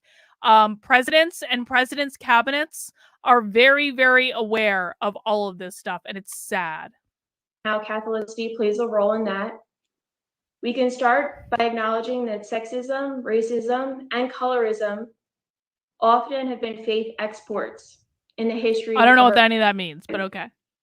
And so for the Catholic piece, how the Catholic Church has enabled white privilege, the construct of whiteness, has been in the infrastructure of buildings that were done on the backs of slavery. Has the Pope admitted to being complicit in racism yet? Because I feel like that's going to happen like any day if that hasn't happened already. Colonization and the extinction of indigenous colonization, bingo card, colonization of the Catholic Church, and marginalization of people of color. And if we look at continued effects of the Catholic Church even today, we could look at aid and development work and how often the intention may be good, but the impact has been detrimental to communities of color. That often the Eurocentric way of prayer is the right way of prayer, and that there's a lack of representation in elected leadership and continued failure to speak and act radically as our gospel calls us to as Catholics. Student of history says, correct me if I'm wrong, but for the information, all in the chat, I figured there would be an anti-woke university in Savannah. I believe there's an anti-woke university in Savannah, Georgia. I figured I'd throw that out there. Savannah, Georgia is beautiful. So how can the church be both the oppressor and the oppressed? I think Father Augustus Tolton, who was the first Black Catholic priest in the United States, is a good example. He had this discernment and call to serve those. Oh God, hang on. Courtney says, I'm a librarian and instructor at a little liberal arts college. This is the standard. They want to be more marketable and increase admissions. That is correct. Sarah Nicholas. Hey, Sarah. They're forgetting what Catholic means. Universal, i.e. all races together. And no one loves Catholicism more than Sarah. In the Catholic Church and all that it served, not based on creed, but on need. Yet he had to go to the other side of the world to receive his formation and training because he wasn't allowed to enter seminary here in the United States, having been Black. And so how can the church be oppressor and oppressed? The answer is simple. It's because the church is human. But if we really look at the place in which we could gather our faith traditions, we could see it as a place in which we can have reconciliation, hope, and we could work for justice. When I consider my own white privilege and where I'm called to act in justice and mercy, interfaith scripture reminds me of the different texts that call us to the. BB wants to know, did I miss the land blessing? No, BB, because the land blessing in this case was actually on the landing page for this webinar. So if you have the land blessing bingo box, you can check that one off because they did an overarching land blessing for the entire webinar series. The work in racial justice. So in the book of Leviticus and the Torah, we have the golden rule of treat others the way you would like to be treated. In Muhammad, peace be upon him's farewell sermon. Doesn't Leviticus also teach that you can't touch a football? Speaks Arab, non-Arab. I just pissed off all the Catholics. None are superior to the other. And for our own Christian tradition, we know in the Beatitudes, blessed are those who hunger and thirst for righteousness. I think diverse lived examples too can help guide us. Jesus, Gandhi, MLK, Dorothy Day, Fannie Lou Hamer, Daisuke Ikeda, Clara Lemlich, Cesar Chavez, Dolores Huerta. Probably has to go to church, demands church bow were before very her influential whims. and effective Yes. leaders of civil rights and of justice, and they relied heavily on their faith. And so today, in the feast day of St. Peter Claver, I hope that we could come together to reflect on our own privileges and the way. I don't know why these people think that looking sad and miserable during a training is going to change anyone's mind. Like the guy at the beginning of this training says, I really hope we can reach out to white people who do not believe in this work. And then they do the most dry, boring, sad training ever where everyone looks miserable and they all look dead inside. This is not how you change people's minds. You have to appeal to people's emotions. I know you guys, some of you don't like to hear that, but that's the truth. Like you have to be fun. You have to be exciting. Why the hell do you think we're playing bingo right now? At least we have a game. We're trying to be happy and have levity and frivolity and games, and they're just being sad and miserable human beings. Okay, I just saw a couple super chats come in. I'm going to wait for those to pop up. There they are. Kelly O'Daniel says, most overused phrase of 2021, do the work. No, it's the most overused phrase of 2020, man. We moved on. Godar Bazaar says she was quoting Jewish and Islamist teachings at a Catholic school. You know, she's just trying to be inclusive, man. She is just trying to be inclusive. What can you say? In which we are called and demanded by our respective faith traditions to work for justice. If we don't see right now that our Black community is suffering and that our work that we are called to by God is. What about the brown community? What about the Asian community? What about the Native American community? Why is it just the Black community that's suffering? She's goddamn racist. There, that we're just failing to really live up to our identity as faith-filled people. Thank you. Racist. Thank you, Victoria, and thank you particularly for tying this to our mission. I mean, I think being able to consider, Catholicity through a lens of kind of radical inclusivity and activism is really powerful. We have like another hour of this. There's another, I don't know if I'm going to make it. I'm going to like fall over by the end of this. Powerful for me too. You know way more about this than I do, so it's very informative for me. Our next discussant is Linda Romano. She's the Director of Digital Communications. And my question for you, Linda, or our question for you is, what is the relationship between the individual, meaning those of us who think of ourselves as not? You know what's going to be really funny? Someday, I would not be surprised about this at all. Someday, I'm going to be watching one of these webinars, and someone I actually know in real life is going to randomly pop up and present, and I'm going to be like, oh, that's absolutely going to happen at some point. Not racist, and the system, which nonetheless has racist outcomes. Hi, Matt, and thank you so much. Thanks to all my fellow. Oh my God, this person looks miserable. Alexander Martin says, who hasn't mounted that like button yet? Come on, guys. We have about 400 people here. We have about less than 300 likes. Mount that like button if you're enjoying our live stream today. Panelists, I really want to thank my colleagues and community members who are with us today, who are Black and non-Black people of color, for being here and being willing to listen. Because for me, non-Black people of color. So now it's almost like we have Black people and then all other people of color. Black people are superior to all other people of color, apparently. What's most frustrating in conversations on racism and anti-racist work is how committed we still are to centering white people and whiteness.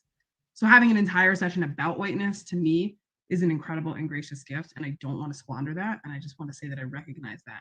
Wait, so did she just complain about centering whiteness and then say having an entire webinar about white people is a gift? Because that seems really contradictory to me.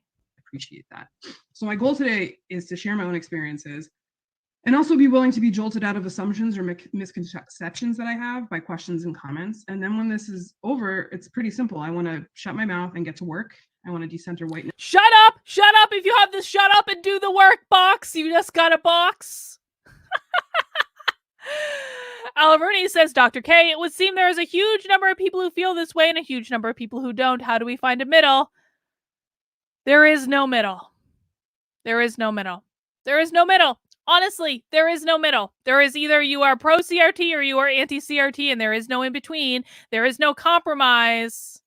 It's what it is. On an individual, family, community, and systems level.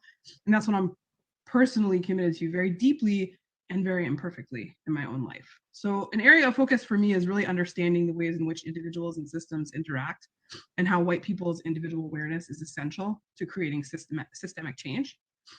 And I want to talk a little bit about that phrase systemic racism, because I think it evokes, and I know it evokes Bingo response card in white people. And what tends to happen is that we ignore the system part and we become overly fixated on the racism part. And it's really important to understand those words in concert, because then our individual role in that systemic racism becomes clear. So there was a transition, and I want to say this started to happen. I mean, this obviously happened around Trump's executive order, but like there was a transition point in which there was some level of self-awareness among the woke where they were like, we just can't keep calling everyone racist and expect them to buy into this. We need to really emphasize that you might not individually be racist, but you're still racist because you work within a racist system. So it doesn't even matter if you as an individual are racist. You're a racist by virtue of being a part of the system. It takes some of your strength, but you haven't.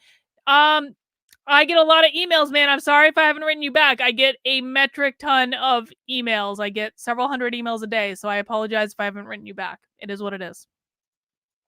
Jeff Horton, happy 83rd birthday, Bugs Bunny. The Marines made him an honorary Marine due to his decision to enlist his Super Rabbit, with him wearing dress blues. Semper Fi, Bugs. God bless America. Thank you for that little tidbit about history, Jeff.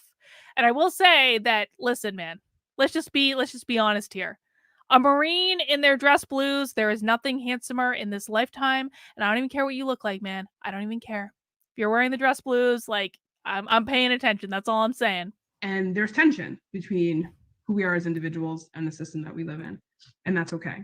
I connect to this tension very much via my own personal story and the narrative of my family, which is very much focused around the immigrant experience. My whole life, I carried around with me the notion that people in my family made great sacrifices to come to this country, and I felt a personal obligation to make good on those sacrifices, to be high achieving, to ensure that those sacrifices were worth it, to work very hard, and to sort of. Listen, guys, if you don't want to watch with me interrupting, then the link is in the description below. You can go watch it on your own, but this is just the reality of the thing. It's a reaction webinar. It's what it is. Pay forward the gift that my family who came before me gave to me. So to be very clear, I wasn't walking around thinking of myself as a bad person. I certainly wasn't thinking of myself as a racist person. But if I look back and I'm really honest with myself, I was ignorant for way too long. And ignorance made me at best complacent and at worst complicit in our system and our country's natural tendency to look out for me because I'm white at the expense of other people. Ooh, Landshark says, I'm sensing a cry here. If you think that this presenter is going to cry, go ahead and put the Y in the chat. And Tech Priest Fisher says, reject objective truth, embrace subjective feels. It took me way too long to realize that I had this incredible luxury and that my whiteness. I'm sorry, you guys are just sending so many super chats, and I greatly appreciate it. It helps support the work I do. These people love to lecture others, yet look like they fell out of bed. I'm sorry, if someone can't dress themselves, I'm not going to take them seriously. It's creepy how they all look the same. Well, to be fair, I am wearing sweatpants and a hoodie right now, so I'm not exactly, prim and proper, but, I do at least put on makeup, so I'll give myself that point. Gave me and still gives me the space to chart out my course for myself and doesn't limit me. Have breathing room to be more in control because I'm working inherently through a system that's working in my favor. So having this realization 100% created discomfort and tension in me. Like 100% made me feel all sorts of feelings, made me feel all sorts of bad feelings, uncomfortable feelings. And like most people, I think my first impulse was to move myself away from the discomfort. And that is another sure sign that my whiteness is creating a systemic advantage. I can opt in to being uncomfortable. I am able to opt into discomfort. If I wanted to, I could leave this panel today and never ever spend another minute thinking about systemic racism because Then do it! Then do it! Then do it. The only reason I have to think about systemic racism all the time is because you people think about systemic racism all the time, and you do webinars like this that indoctrinate people to your absurd ideology. You try to convince people that they're racist and then say, oh, it's just systemic racism. So I would very much love it, Linda, if you would just stop thinking about this made-up fantasy called systemic racism all the time, please and thank you. I have privilege, and because the system will never force me to. Because that's the thing about systems. They protect themselves.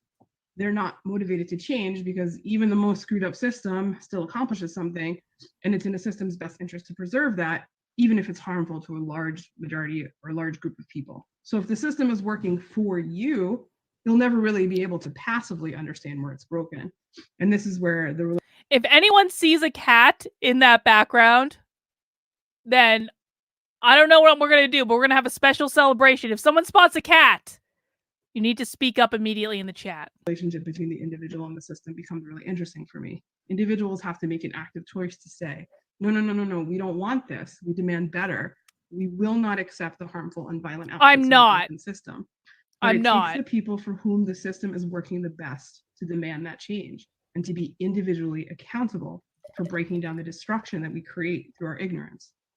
So this is a tension that white people have to balance, and we have to sit with it and stare down and confront, and most importantly, not let ourselves off the hook for, because that's a key part of this.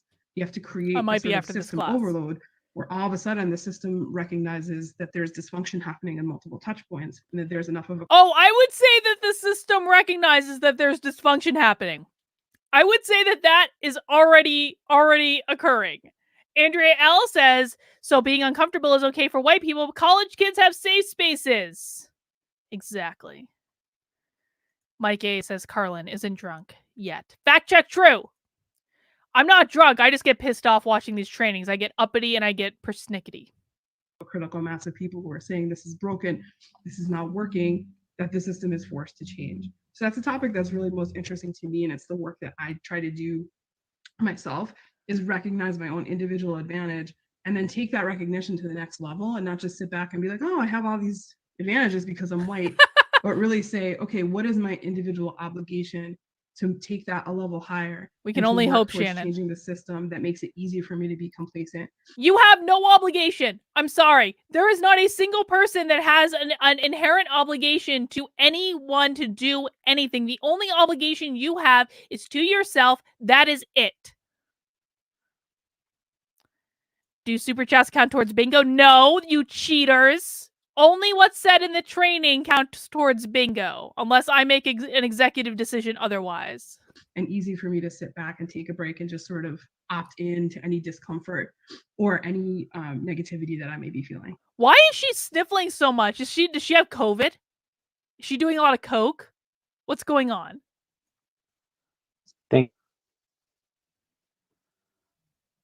This revolutionary dental device is giving peace of mind for less than $100. It helps get rid of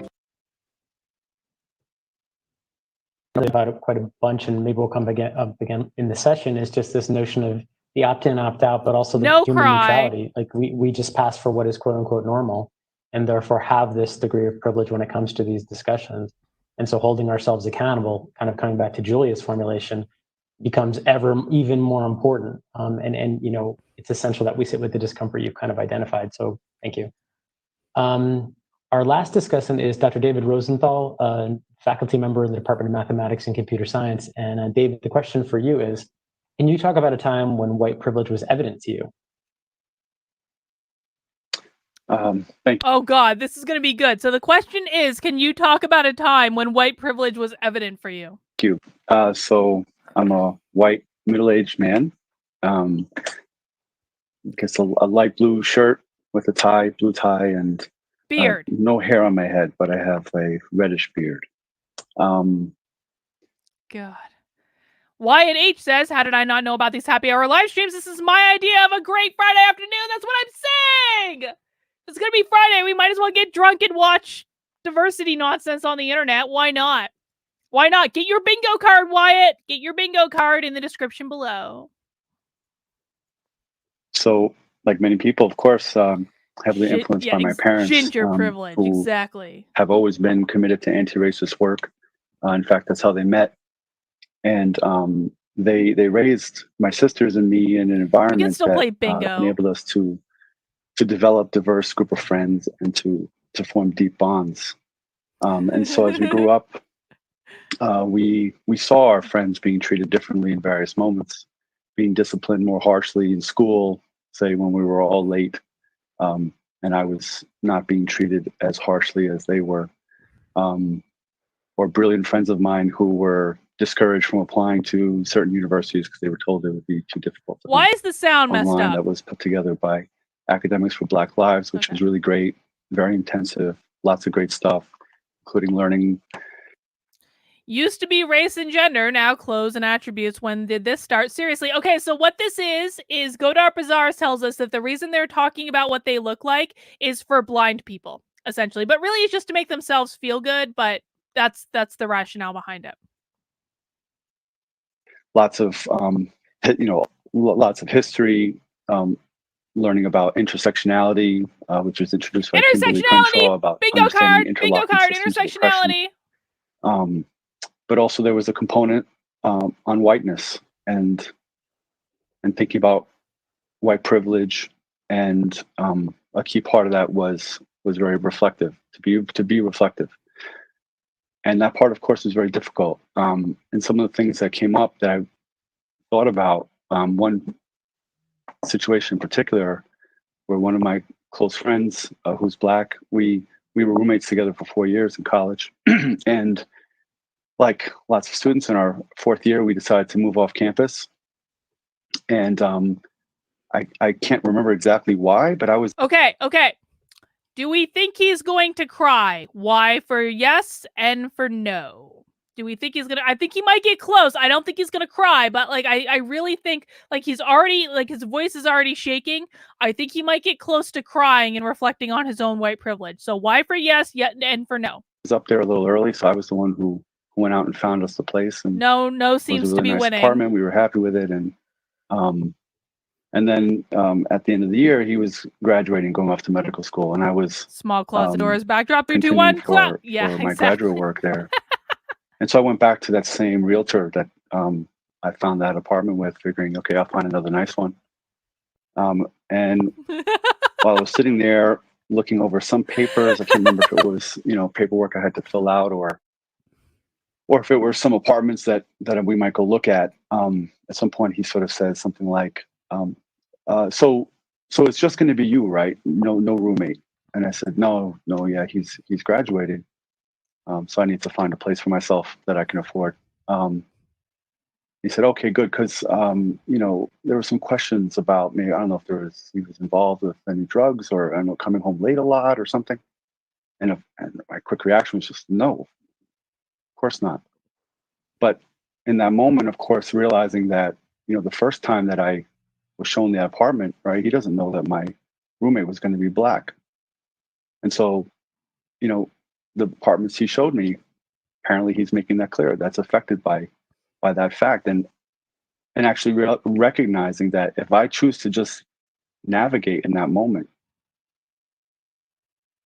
let it slide, we go look at other apartments right then and there. And,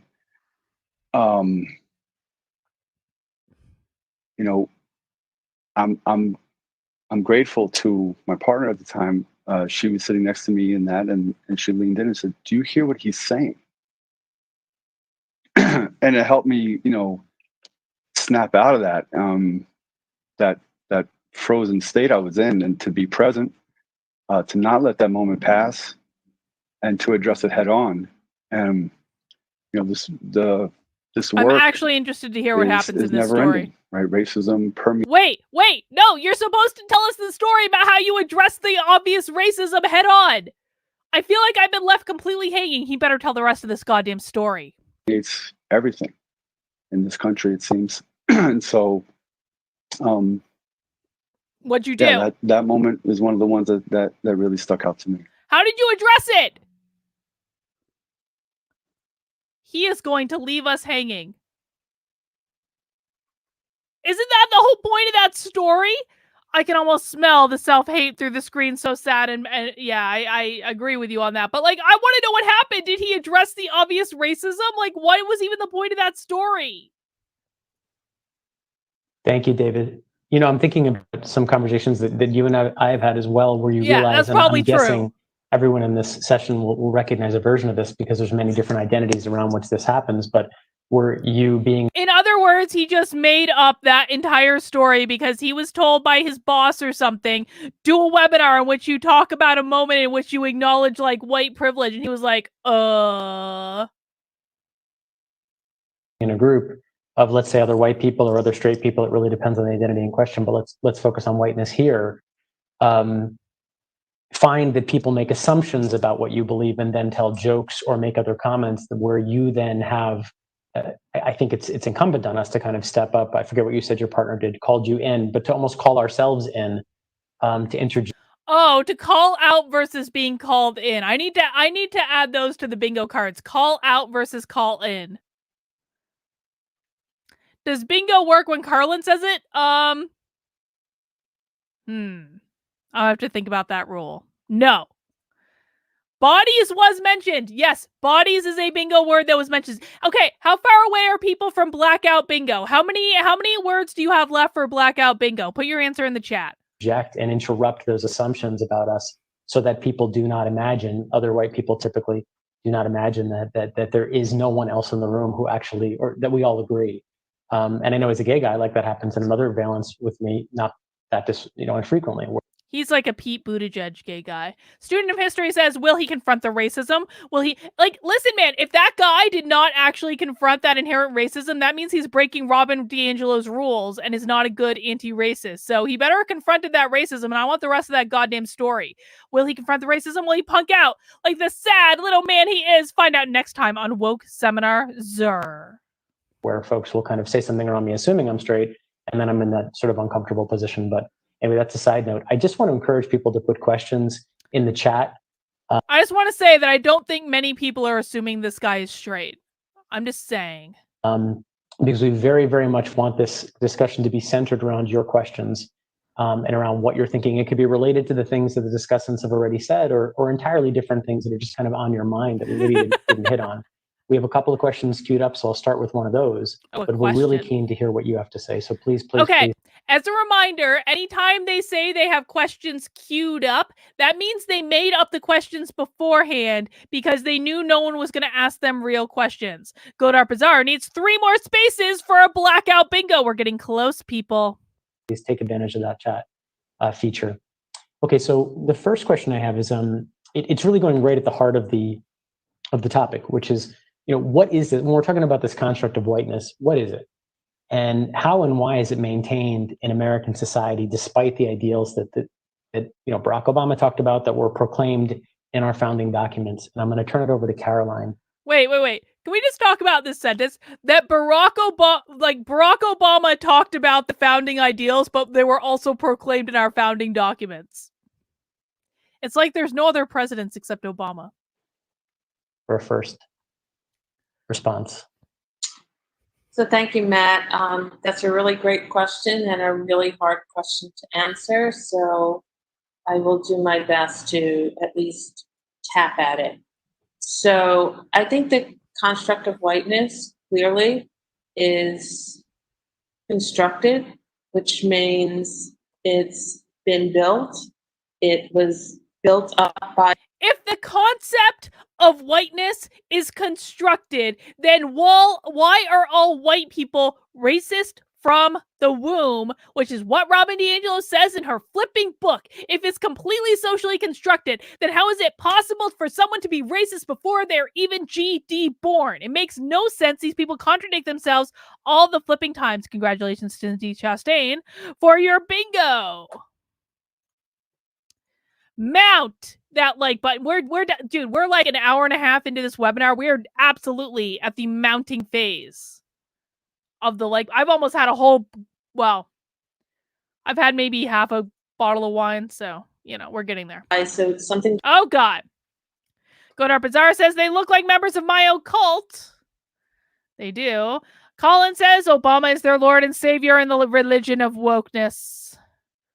Even though Obama told them to cut the cancel culture nonsense out, which I think is kind of ironic.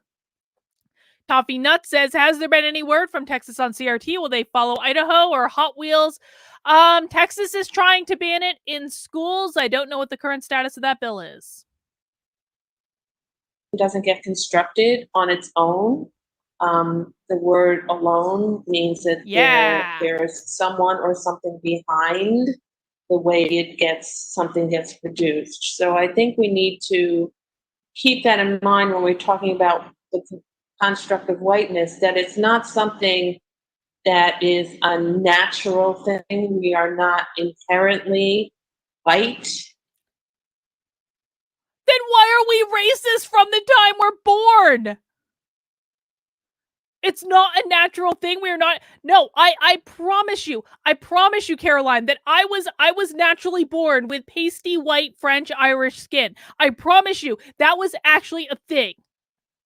I both my parents are white, therefore I was born as a pasty white girl. Although we've been led to believe that we are because of the society. We have been led to believe that we were born with white skin. It was all a clever ruse. We were not actually born white, or I was not actually born white. I don't know about all of you. But apparently you're born black or Mexican or Native American or any of these other things. That's completely cool. But white people are not born white. Okay. Student of history says they think Obama is a conservative. The article exists. This is what we are dealing with. Not the brightest crayons in the box.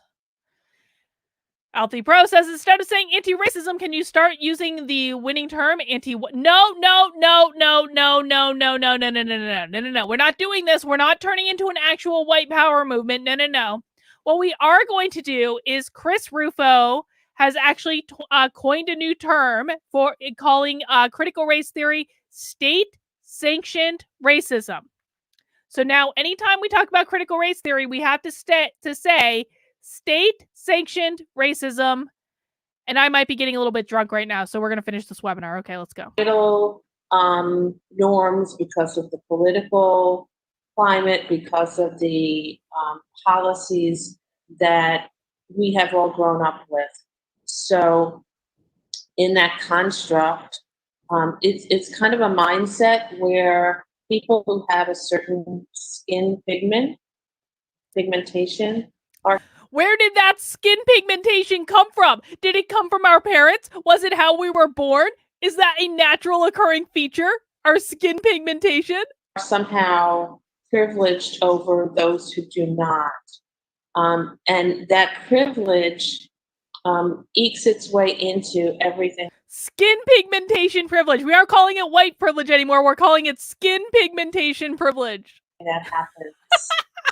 In society and culture, in family and education.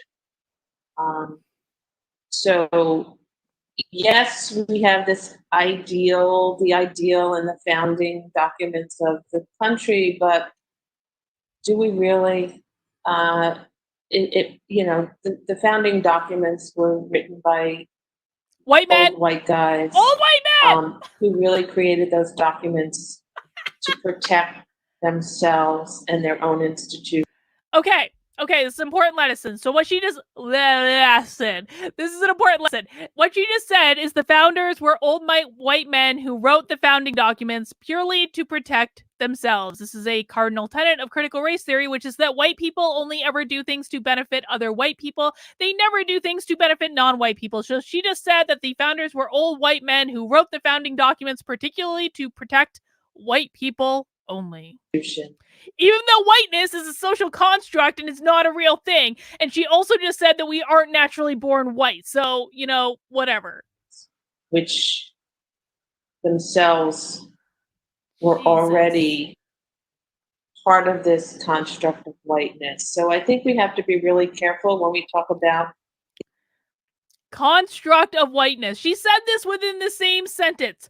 The founders, who were old white men, only want to protect white people, but there is a construct of whiteness. So are the founders trying to protect the construct of whiteness? I don't know. The ideals in the founding documents, because what ideals are really there? The 3/5 clause is not really about equality. What founding idea?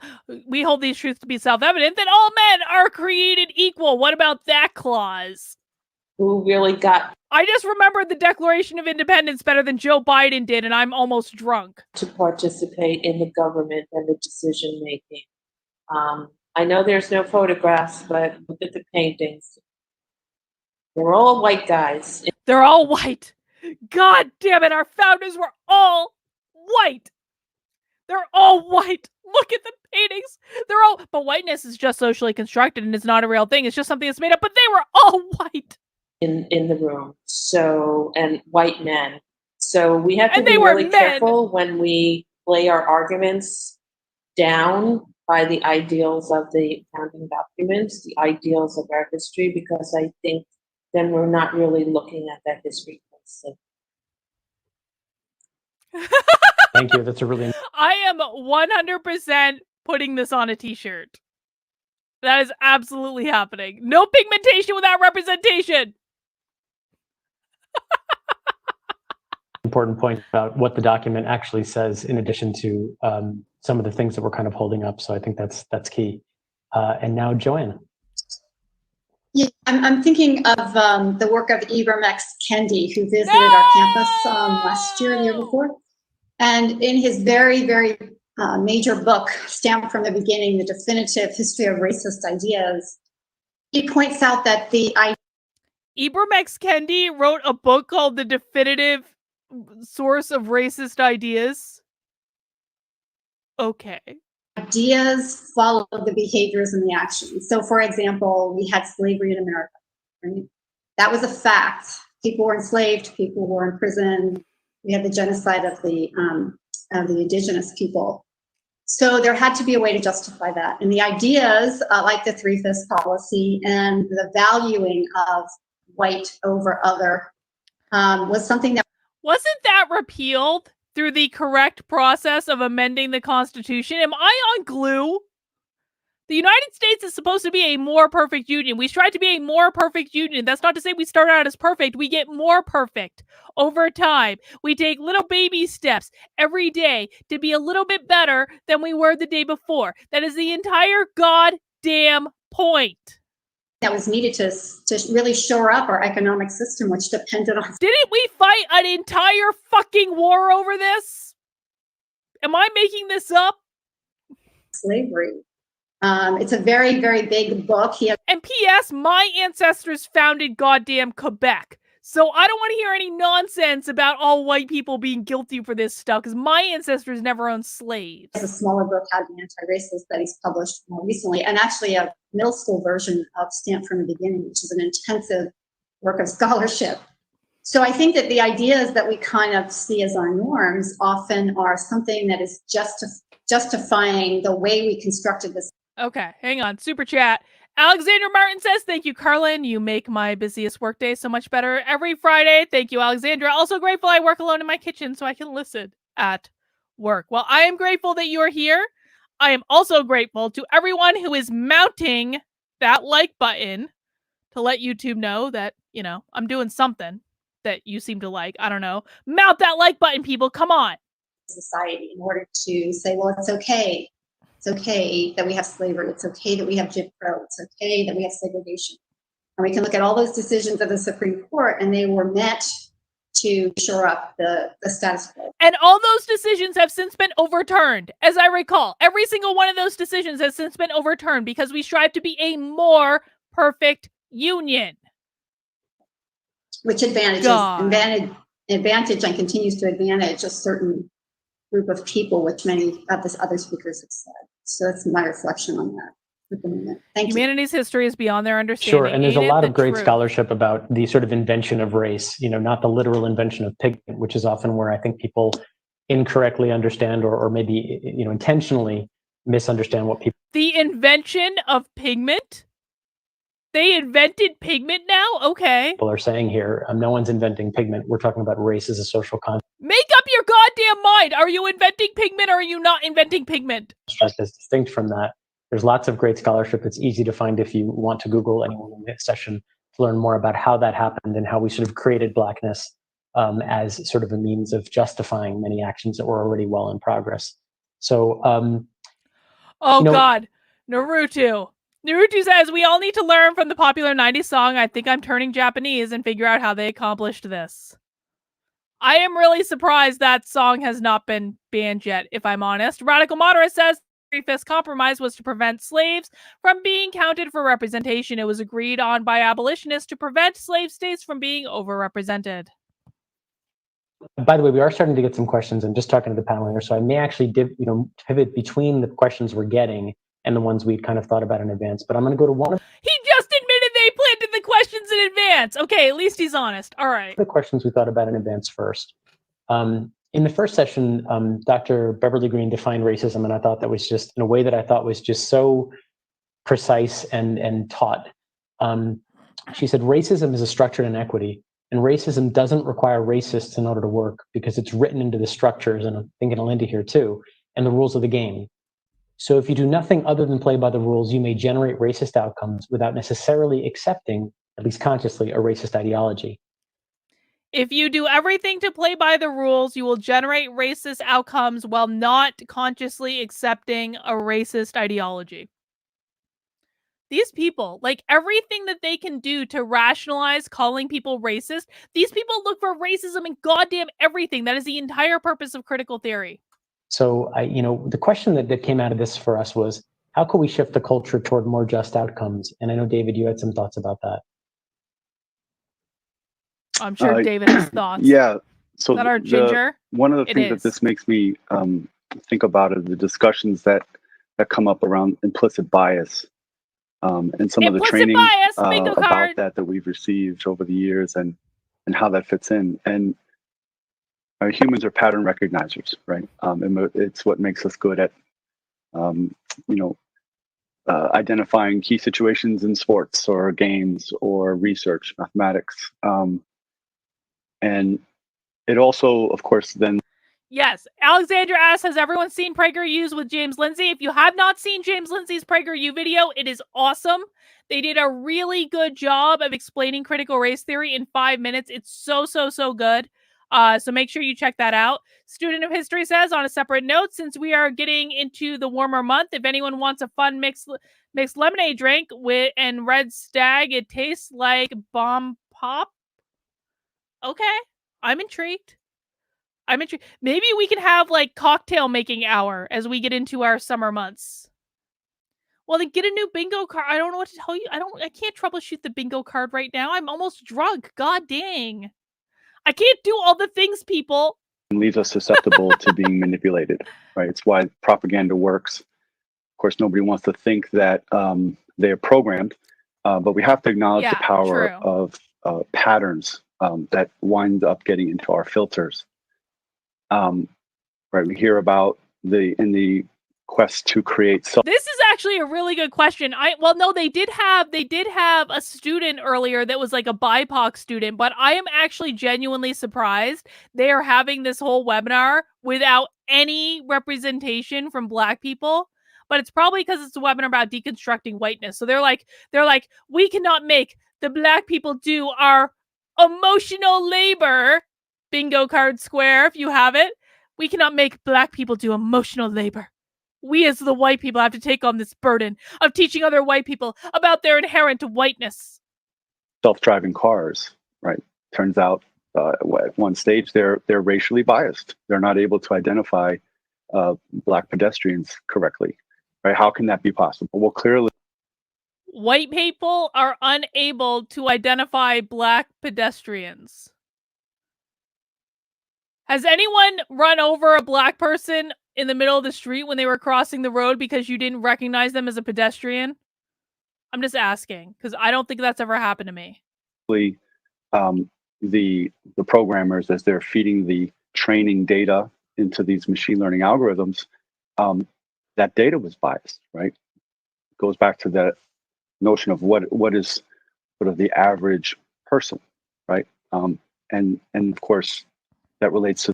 Are we responsible for like AI being buggy? Am I as a white person responsible for the fact that AI can't recognize a Black pedestrian? Why is that my fault? The proximity to whiteness. Dr.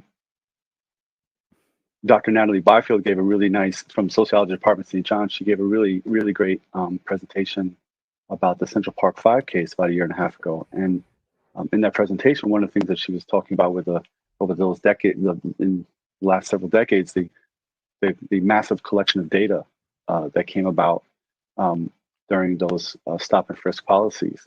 And of course, now, I mean, it's always been known to be racially biased, but even it's been acknowledged publicly in various ways, even by Bloomberg recently. But that data still gets used for so-called predictive.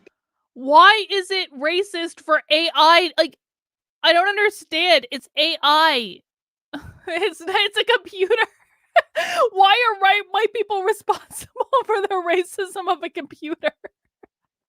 Policing, right? So if you have biased information, biased data in, you're going to get biased results coming out with devastating AI is racist. repercussions. It's racist. And so if we only focus on the racist ideas, right, coming back to what Dr. Green was saying, without discussing the racist policies, without discussing. I think it's racist that this guy didn't call out that landlord on his inherent racism and that he never finished his story. I think that's incredibly racist and against all of the principles that we're working for today. Discussing the structures that exist that are rooted in white supremacy, that those ideas are used to support, then we'll continue to see racist outcomes.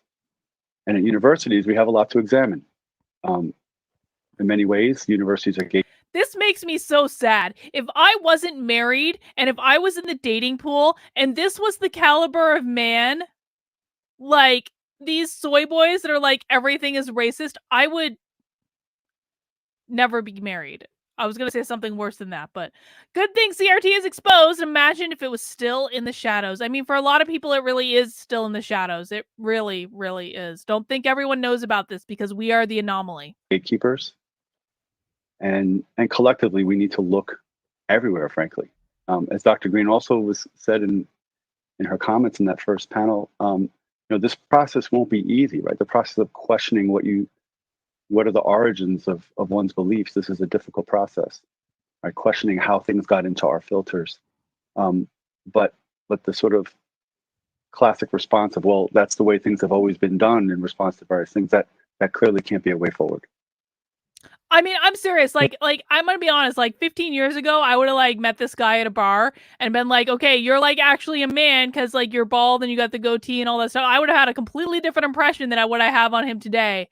And it's just sad. It is sad. It is sad. Women like strong men. I cannot emphasize this enough. You will never get married if you are a soy boy putz that admits their inherent racism on the internet. David, you were talking about that first panel, and I just want to, you mentioned never land like a real, like, come on, man. Like, this is ridiculous. That universities are gatekeepers. And Carlene Bennett made a really interesting point in that session too. I totally thought he was calling on me just then when he said Carlene. I'm not going to lie. Well, I mean, that universities are also socializing institutions. That, the very place where we sit is a place that also does the work of inculcating culture and cultural expectation and norms, and reifying certain ways of being as the norm or as superior. And, that formulation also stuck with me, just as a way of conceptualizing why our role in universities is so critical. How do we still have half an hour left? Whether we're students, educators, really just wherever we are in the institution. I don't know if I'm Linda, make I'm going to it. put you on the spot on this one, but I think it's a question you're ready for. So this is from the audience, but it's one we've all thought about. So please, others, feel free to jump in. So I'm white, at least the person writing. How can I talk to my white friends who tend to think white privilege isn't real, that it doesn't exist? Okay. First, I want to recognize the difficult position that you're in when you're thinking about how to have that conversation. And I don't want to minimize that. And I don't want to minimize the discomfort that you feel in bringing this conversation forward and in furthering this. But with that, I also want to say that I think that you have to make the decision about how far out there are you willing to put yourself, and are you willing to sit in discomfort among your friends to further this point. And I think that you have to make the decision that the ultimate goal of dismantling white privilege has to supersede the discomfort you might feel with your friends. Your goal of dismantling white supremacy has to be more important than your friendships and relationships, and it is your job to call out all of their friends on their obvious racism. And that doesn't minimize the fact that you're going to feel discomfort and there's going to be disappointment and there's going to be some chafing. But I recently had a conversation with somebody who I'm Facebook friends with, and she said, how come so And by the way, when these people say conversation, they never mean conversation. It is never a conversation. It is always an ultimatum. It is always, you are going to see the world my way, or I'm not going to be friends with you anymore. We just can't be friends anymore. This happened to me with like 5 or 6 of my friends before I even knew what was going on, where all of a sudden they were like, Carlin, you need to shut up and listen to Black people. And I was like, why? And they were like, well, we can't be friends anymore if you don't shut up and listen to Black people. And I was like, what the fuck? I've known you for over 10 years. So it's not a conversation. It is always an ultimatum. Let's just be clear about that. So many of you are still friends with people who you know and who I see posting racist, sexist, awful things. Like, these are people that you don't see on an everyday basis. These are people who are not an everyday part of your life. Why are you still friends with them? Why are you? She just said it. She literally just said it. Why are you still friends with these people who aren't taking your ultimatum? Because it's not a conversation. It's never a conversation. It's always, always, always 100% of the time an ultimatum. And what you need to hear is that if you have a friend that has this conversation with you, they're not really your friend. They don't want to be your friend. Maybe they were at one point, but they have since been taken over by the goddamn pod people. And now they are something different. The easiest thing in the world, the least difficult thing for you to do is to say to these people, I can't condone this. I can't be part of this. I have to walk away from this. Thank you. And walk away! Like, why are you not taking that even minimal step to remove your tacit endorsement of these people from? Why aren't you taking that minimalist step to agree with me? Because we're not going to be able to be friends anymore if you don't agree with every single thing that I say. Your life. And I think that the flip side of not. Let's just have a reminder. This is a webinar sponsored by a university that costs $44,000 a year to go to just for tuition, not counting room and board, which is an additional $12,000 a year.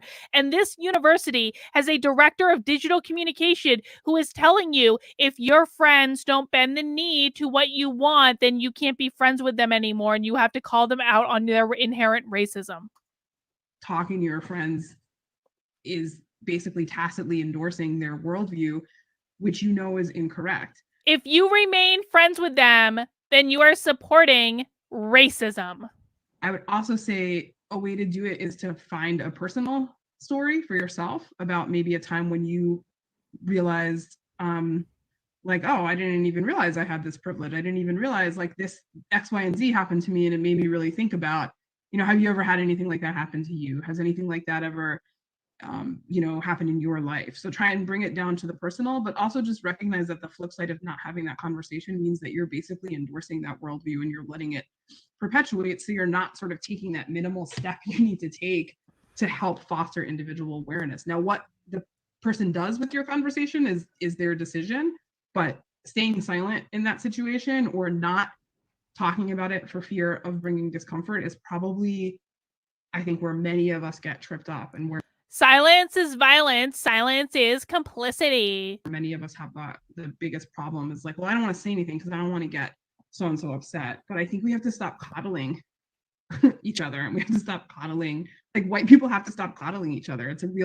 It's hard. And I don't mean to say that flippantly. White people have to do the emotional labor of calling out their friends on their inherent racism. And if their friends don't relent on their racism and bend the knee, then they just can't be friends with them anymore. But like, you can't keep coddling people if you're. Tech Priest Fisher says, my friend, have you heard the good word about how racist you are? No, listen here. Intention is to help people get to the point where they realize that something that is actually a thing is a thing. You can't coddle them through that. You have to be blunt. You have to be direct.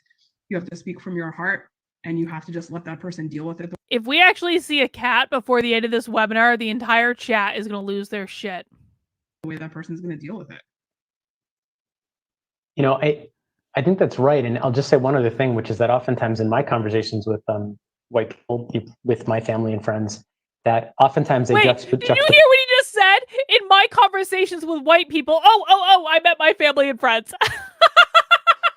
He thinks of his family and friends as white people first and family and friends second. Pose the idea of what we call white privilege against the idea of hard work. And they don't, that's wrong. No one is suggesting that you didn't work hard. Should we start a GoFundMe for that lady for therapy, for like non-woke therapy, an intervention, if you will? No one is saying you didn't have to work hard. That's not part of the story. And if you could, I think, disassociate those two things and say, look, I can give you all the credit in the world for working hard. And also we can acknowledge the fact that there were tailwinds behind you while there were headwinds in front of BIPOC folks. That if they can begin to see it that way, that we're not trying to take away from hard work. That is a real thing in the world. It is a totally different valence we're viewing this from. We're saying hard work and also, not no hard work, just whiteness. And we're also saying that, like, you know, by extension, clearly very hardworking BIPOC folks could maybe don't get as far precisely because they have the headwind and not the tailwind, if I'm using kind of travel metaphors here. Other folks want to jump on that one because it is kind of the critical question. Hi, Matt, it's Joanne. I think a couple of things. First of all, I think what Linda said about, you know, putting yourself out there as an example of where you've slipped or you haven't made the effort. The second thing is I think you have to be mindful of how this is affecting yourself, right? So if you're meeting with an opposition and a resistance that's getting injurious to you, then I think you have to titrate how far you're gonna go. I'm gonna say that this webinar is probably meeting with both an opposition and a resistance right here today on this channel. This conversation, you know, this may or may not be productive, and I think being thoughtful beforehand of how you might, you know, approach a conversation like this is really important, and also to have other allies, you know, to be in conversations like this where you know that people are trying to enter the space and to be thoughtful and mindful and moving in the right direction. I would like to say that I'm trying to be very thoughtful and mindful in the course of this happy hour webinar series. And learning. I'm just trying to enter this space with thoughtfulness and mindfulness and great respect to the work that is being done in this sacred, safe space. You know, really learning about the real history of who we are. So I think there's a number of things that we can all be preparing ourselves for these kinds of conversations, which are all around us if we wish to engage. And sometimes it isn't the smart thing to engage, and you have to judge that with each encounter. Wait, God damn it. Yes. So I'm going to try to answer the question Please. Very quickly, even though it's not a quick answer. So 3 pieces of advice to have these conversations with white people to white people. Educate yourself as to what is the history, what is going on, what has happened, what's happening now. So arm yourself with education. Second thing, do your own work. So you have to be authentic in these. Nuritu says Asians, Europeans, and the Jewish community are the only races that get called oppressive or oppressed when politically convenient. Well, I mean, and you know, Asians must be the most confused of the bunch because sometimes they're oppressed and sometimes they're the oppressor. We never quite know. These conversations. Do the work. That comes across Bingo card. when you're speaking to someone. If you're challenging them with just quotes or things that you're repeating from somebody else, it doesn't come off as authentic. So be authentic, and in order to do that, you have to do your own work about who you are and your own implicit biases and how you can be an anti-racist. And my third suggestion is don't give up, because you can peck somebody to death. And sometimes a little hammer is more efficient than a great big bulldozer. So you're not going to win everybody over the first time you have it. Patrick in Chicago says, thank you, Carlin, for making a bingo game instead of a drinking game. We'd all be in ambulances with alcohol poisoning. I have to say that this webinar has been particularly productive in terms of bingo. That's oh, you are my allies. Isn't that the nicest thing ever? Conversation. So, you know, keep at it. Don't give up. Be persistent and don't back I have a kind of a follow-up question to this, but I'm going to hold it for now just to get to, because I think there's a good question for Victoria in here too that's tied, which is, this idea of the political divide in the country. And I don't know whether this ties into the writer's question precisely, but maybe. We tend to think that like folks who are on the same side of discussion that we are as discussants and moderator today belong to one side of the political divide and everybody else is on the other. Like, how do we offer space for all people, independent of their political beliefs, to join the conversation authentically and feel like they have room in it? Ain't no one joining your authentic discussion if they're not a Democrat, dude. I hate to break it to you. We're all not brainwashed into this nonsense. I mean, they actually want to learn. Let's see. Let's see, Macron. Let's see. When I look at our society right now, I see it as fractured, but I also have this recognition that our human rights are ultimately connected to our political systems. That's a global thing, but especially here in the United States, when you think of like suffrage, civil rights, LGBTQ, all this expansion of our democracy, ultimately it comes down to policy.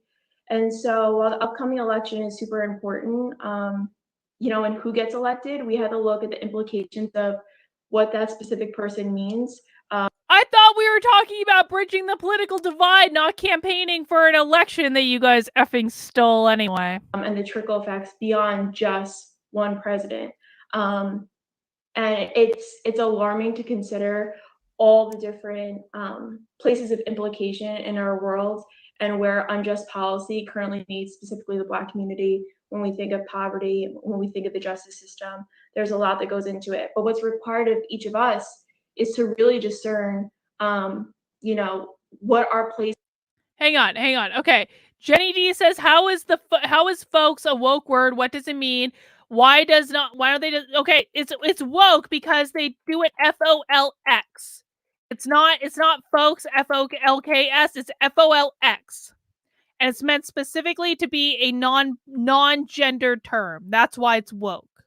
In this political system is not just in one vote every 2 or 4 years, not just for one particular office, but I really, I think too in justice work, it's often like, oh, well, what do you do? Like, I encourage you to vote, you should vote. Like, yes, voting's important, but how politically engaged are you? Do your local elected officials actually know you by name? Do they know like your face? Do your senators, like, have they heard of your constant like calls for whatever it is that is important to you? If there's not that relationship there, you're not correctly politically engaged. And while an online petition might be effective, while a call or a tweet are forms of advocacy, yes, all political strategists agree that the ultimate form of doing advocacy work, the best approach, the best method is to have in-person meetings with elected officials. And so when we talk about systems and structures of inequity and of racism, it's all these components. It's not just like the one end all be all, one office. It's knowing all these different places of our political engagement where we should be. Even right now during COVID and the pandemic, a lot of offices are holding virtual meets and town halls. So do all the people who are your elected officials in the political system who are making policy, do they know you? And are you speaking out specifically against that are real? And understanding our interconnectedness with one another. Ultimately, if Black community is suffering right now, I'm suffering too. This is really the work that we are all called to, this political engagement on a constant basis. It's a real responsibility we have. Thank you. And I think it is tricky right now. We're seeing lawn signs go up in our neighborhoods, and it triggers emotions, probably whichever side of the divide you're on. But at any rate, like I think in talking to lots of white folks, they'll kind of say to me, I feel like I can talk to the person who's, and it gets back to the questioner's comment. I could talk to the folks who are already on my side, but the ones who aren't, I just can't find the space for it. And then I think of Joanne's point about like where and how do you interject and how do you also keep yourself safe? There's just so much involved in this while also jumping in to kind of Linda's point and making sure you're not sitting it out. It's a lot, and we're not trying to suggest that it isn't for sure. So we're not saying this is easy. One thing, by the way, we're still looking, we would love to get more audience questions. Please, by all means, we'll just keep putting them in, or if you have clarifications or like that point requires more detail, just let us know. I will say that those of you who are curious about the materials that have been referenced in the session, we'll get those in the notes afterward. So I'm not going to ask the panelists to actually say specifically, give a bibliography, but we'll make sure that you get that information later on. So a question that's on my mind when I think about Bob Fanuzzi at the first No one is session, and sending even in some of the comments questions that have is come what's up today, happening.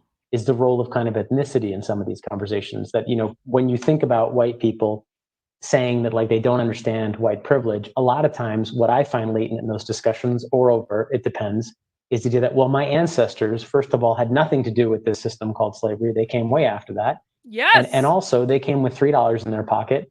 And so therefore I am not implicated in this system. Why do I have to spend time thinking or defending or anything in this space? Yes. Does anyone have thoughts about that? Because I actually feel ethnicity plays a pretty dramatic role. I have many thoughts about that, Macron.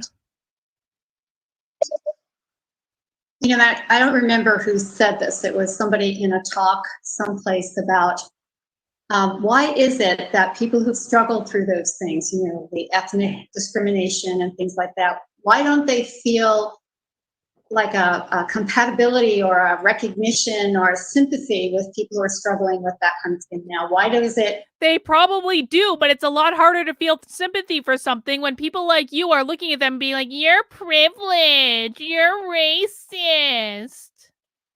Why does it turn into, like now I've made it, so now I'm not going to pay any more attention. So why? Wait. Why do you assume that everyone has made it? Very few people in this world have made it. And those of them who do, you know what? Here's the thing. Those who do, people who actually like make it and become like really, really successful, guess what? They know that the path to becoming successful is part of the process. They know that the journey to becoming successful, doing the work every day, showing up every single day, sacrificing your life, sacrificing on the weekend, sacrificing things you want to do. They know that that is all part of being successful. And they also know that racism is not the thing that prevents people from being goddamn successful. It is their own inability to show up every single day and do the work every single day. And that is what will get them where they want to go. Not goddamn racism. Why aren't there like women who fought for gender equality and ethnic groups that have fought for, equality in their time? Why does that not build a stronger connection to people who struggle now? Because they know that the work is part of the process. That's why. I just put that out there as a question because it really, really impacted me when I heard that. I wish I could remember who said it. So Isabel Wilkerson wrote the book Caste, and she has a whole chapter about this. And she talks she actually speaks directly at the point where people say, well, I wasn't here, my ancestors weren't here, this is not my problem. And her point is, she talks about buying a house. And you buy a house and the house has issues. Maybe the floors are warped, maybe the windows need replacing. You can't say, well, I didn't build the house, it's not my problem. It's now your house. You have to fix the problem. And I think that's a really profound. Yes, exactly. It's your house. You have to fix the fucking problem. You are not responsible for the problems in other people's houses. You are responsible for fixing the problems in your own goddamn house. Guess what? My downstairs bathroom really needs to be redone, and that is my fucking problem. It is not the problem of my neighbors. It is my problem. That's exactly correct. Simple way of saying, we've inherited this, whether our families have been here for hundreds of years or hundreds of days. This is now our house. It's our responsibility to fix the house, rebuild. It's your responsibility to fix your house. It is not your responsibility to fix your neighbor's house. I don't care what shoddy condition your neighbor's house was in when they bought it. It is their responsibility to fix their own goddamn house. This is a horrible analogy. This woman has just put forth a horrible analogy because it is so easy to see how ridiculous the whole thing is. The house, make sure that the house stands and is strong. I just think it's a really, really clear metaphor for this situation, this response that people give. I just want to sort of tag on to this with ethnicity, because I think like part of, again, my family narrative of being immigrants, like I didn't understand until much later how much we centered our ethnicity at the expense of talking about. I'm so distracted watching for a cat. And again, I think to Matt's point, like all with the best of intentions. I mean, if you talk to my father, who is a really, I mean, honestly, like a really wonderful man, and truly believes like he is, you know, social justice warrior, and I think in his heart of hearts he wants to be, but he has a really hard time sort of getting past that point. Are you questioning his lived experience as a social justice warrior? Is that what I'm hearing right now? About privilege, because he thinks of his own personal upbringing where he was so poor and had so little, and there was so much discomfort in his personal upbringing.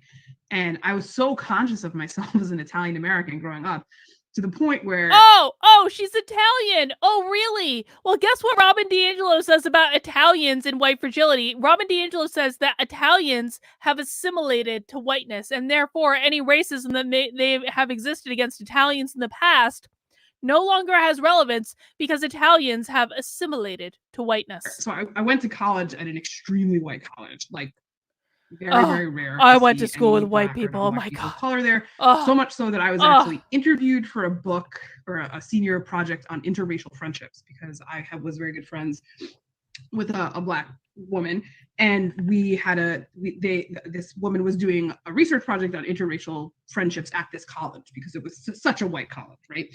And I remember going for my interview with the researcher, who was Black, and she asked me a question that was like something as a white student, and I sort of was like, white? I'm Italian. Like what? Like it was like I was sort of so really not used to hearing myself referred to as white or thinking of myself as white, because my family narrative was so much about the Italian American part that we just glossed over, I think to our collective detriment, the whole part of it where we're white and what that meant and how that gave us opportunities, even with the struggle of the immigrant experience. No, you get no points for your immigrant experience. You get 0 points for your immigrant experience because you have all assimilated to whiteness in the Church of DiAngelo.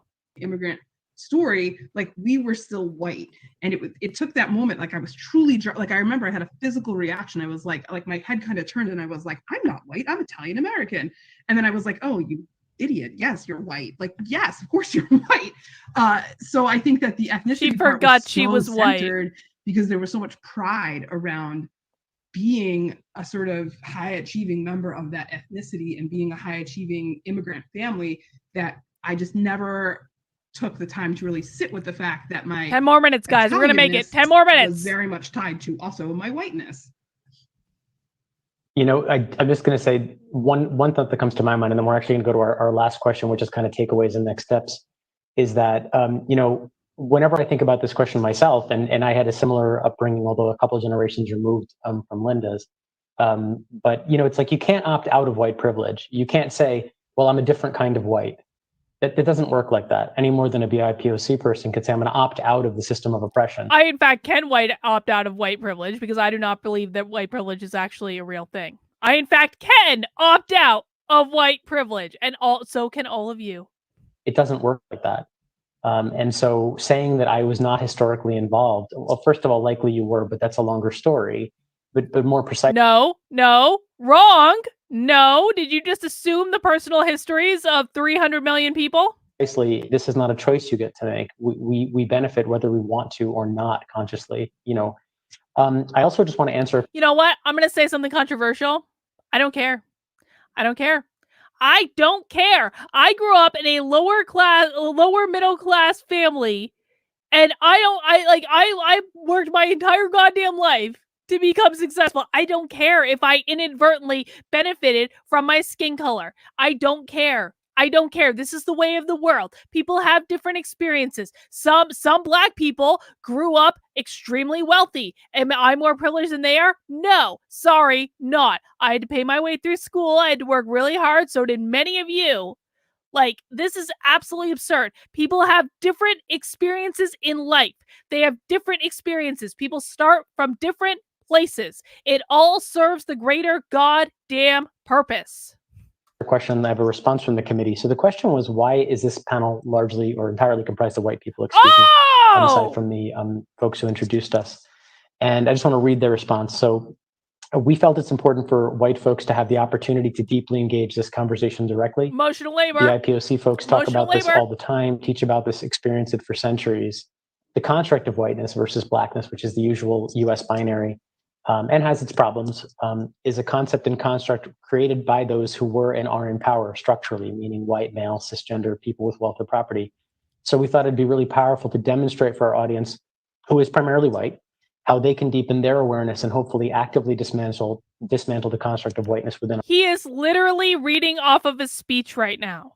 He is literally reading a speech that he's saying is in response to a question. He is literally reading a speech. Ourselves and our world. So there's also, by the way, been a bunch of other questions. You're lucky. Just Mine's FYI. not going to be paid for decades, We will not be able to get to them today. We will pick them up later. So my sort of summative question for you, and everyone should have about 2 minutes or so, is, and this is phrased polemically, the question is, what does a white anti-racist movement look like? And answer to that question, I'm going to pick up Doctor in Training Sherrod Tomlinson's comments from the first session, which is where he pointed out that we have to have class in efforts to disrupt racism. And just to go back to that acronym, C, clear your mind of what you've been taught about other groups of people. L, listen to stories of other people, their traumas, their experiences. A, attend the conversations around you, including places where microaggressions may be taking place. S, microaggressions, bingo card, microaggressions. Surround yourself with people from different walks of life. Second S, study and be scholarly, get to know the history and research of other communities, perhaps even your own, by the way, but certainly those different from your own. So coming back to the key question here, what does a white anti-racist movement look like? Again, we recognize it's a polemical phrasing. I'm going to start it with David. Bingo for Grandma Nay, bingo.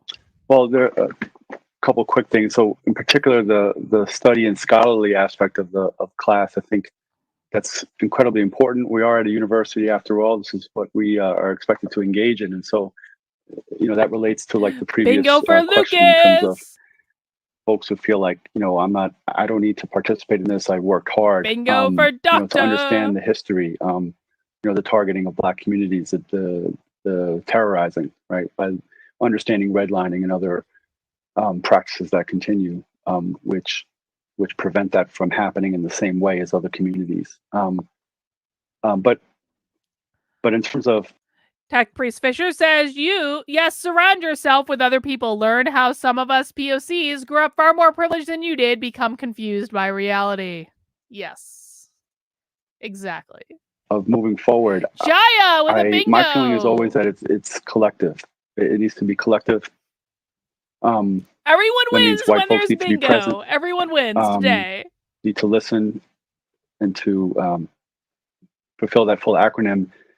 So in particular, been fortunate to be part of some of the activities at the Academic Center for Equity and Inclusion, and both from the subcommittee that I'm on, which is led by Dr. Sharon Marshall. It is a collective win. Job, and of course the director, Dr. Marusha Castagnol, who's been phenomenal. Her leadership is greatly appreciated. One thing that I'm struck by most there is the framing of how to have conversations, developing of community norms, people coming together who are asked to get to their comfort level +1, and to engage in class. In that bingo class for acronym, Casper. but then also to identify actionable goals. We're almost and there, it's a guys. very We're almost powerful feeling.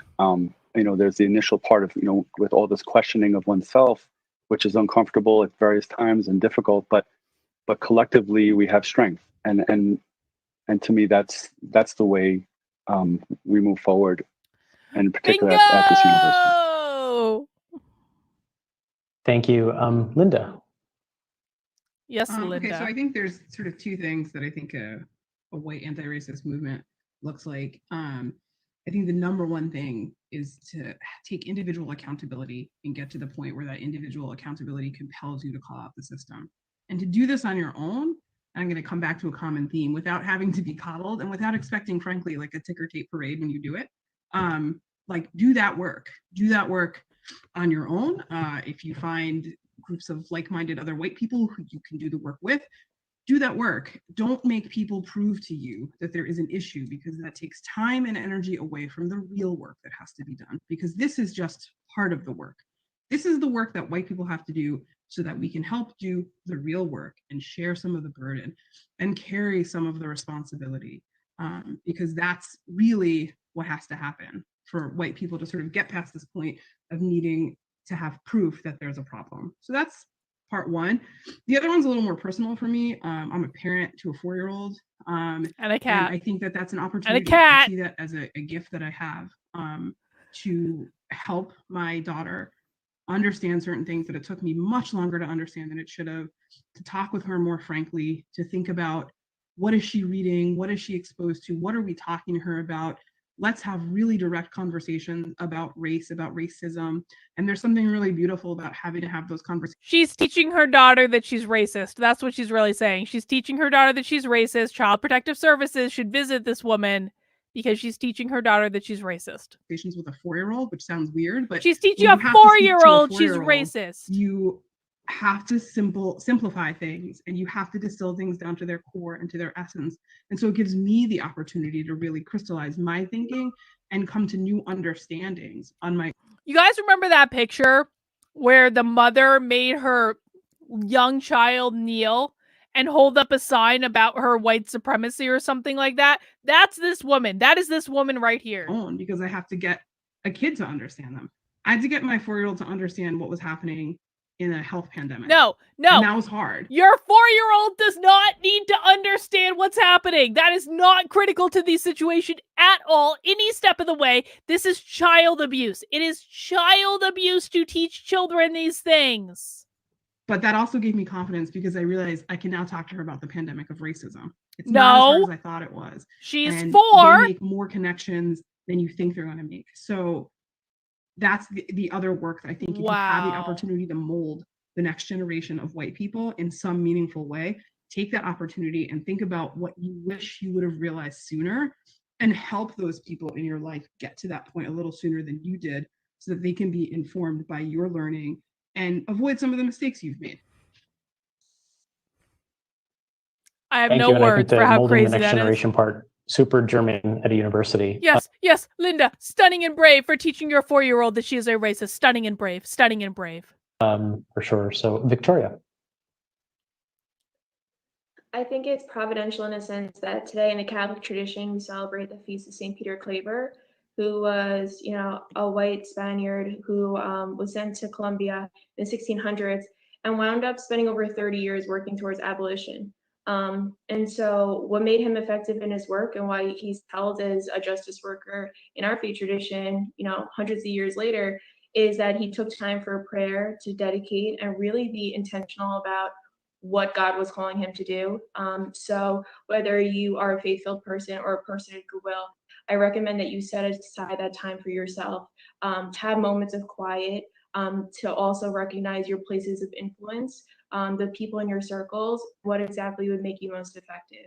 I mean, my approach to anti-racism work as a campus minister and knowing my family, Casper, I think you might be right about that. From, say, a faculty member on this call who lives in another part of the city. So we really need to look at our own selves, understand our surroundings, our context, and be intentional about what our anti-racism work, how to be most effective. And I mockery think, is the only thing these people understand. That's it. Mockery. That's it. That's all they understand. Thank you. And Caroline. Thanks, Matt. So I think we need to be willing to lean into this uncomfortableness to a point where it's no longer uncomfortable, because it's part of what we do as individuals and as a society. And how do we get to that? I just want to point out that literally 0 of these people were talking about these concepts five years ago. Literally none of them were talking about these concepts 5 years ago. And now they're all acting as though they are experts in anti-racism and how to be anti-racist and how to be complicit white people in the anti-racism work. Literally none of these people were talking about these concepts 5 years ago. Just like wrap your head around that for a second. Place, I think we need to do our own work.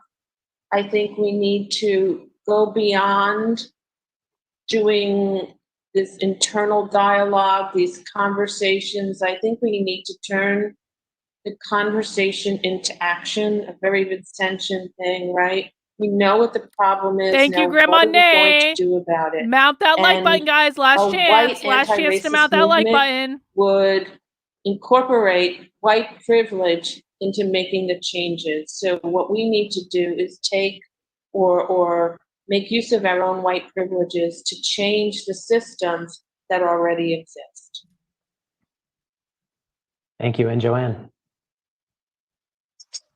I'll just add, because I agree with what everyone has said about assuming the responsibility for our own education and for building community, but also a word that often gets used is this idea of hope. We can't do this kind of work without strengthening and maintaining hope.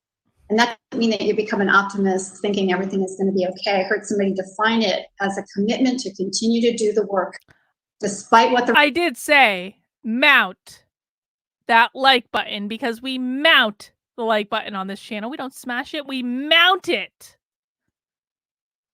Results are, despite what happens, you have to have a commitment. And I think that's sometimes difficult, but it's so essential to maintain and build hope. So I'm just going to say a couple of quick concluding remarks, then I'm going to turn it over to Julia to actually close up. But I just want to say again that if you submit questions we like that attitude. We may use them in future conversations or discussions. So, keep your eyes peeled for those. And also, please be sure to come to the future sessions. Thank you to the discussants, both for today and for all the work that went into it. And again, to those who put this together. I just want to take a quote from actually Manushka Casanel's email signature, because I think it does a great job of kind of summarizing a lot of what we're talking about here, which is it's by the Indigenous Australian artist, activist, and educator, Dr. Lila Watson. And the quote is, "If you come here to help me, you're wasting your time.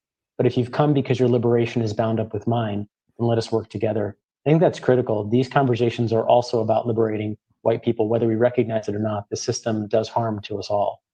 And that maybe is a longer discussion for another day, but we appreciate your being here today with us to get it started. So I'm now going to turn it over to Julia. Thank you. Thank you, right, Dr. guys. Pucciarelli, Dr. Carroll, Ms. Fuchs, Ms. O'Keefe. Oh, we have our only BIPOC person on the panel, but I feel like she's telling us about what we can expect in the next session, and we're not going to watch the next session because we're done. We made it. We made the entire hour and a half.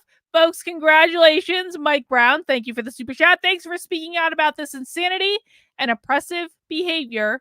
More should be following your lead. Well, I do hope, Mike, that in speaking out, I do inspire others to speak out and to find their own voice. And if you want to join me, you can hang on. I need to actually find it on my screen. Oh no, where did my locals go? Here it is. Hang on. Stand by. If you want to help, if you want to find your voice, you can join my locals community, kb.locals.com. We do Zoom calls twice a week where we talk about these types of things. People can express what they want to say. And I'm going to be doing a lot more stuff upcoming about speaking out against this woke nonsense ideology. So if you want to get involved, join my community, join my locals. It is awesome. We really appreciate it. Naruto says, just a quick reminder to check out that post in locals. After the stream, I will, Naruto, I promise. A school district told principals to make fake curriculum for parents that complain about indoctrination. Holy shit, you're not lying. I really do need to go check out that post. So guys, I hope to see you in my locals community. That's all I have for right now. I have successfully finished an entire bottle of wine.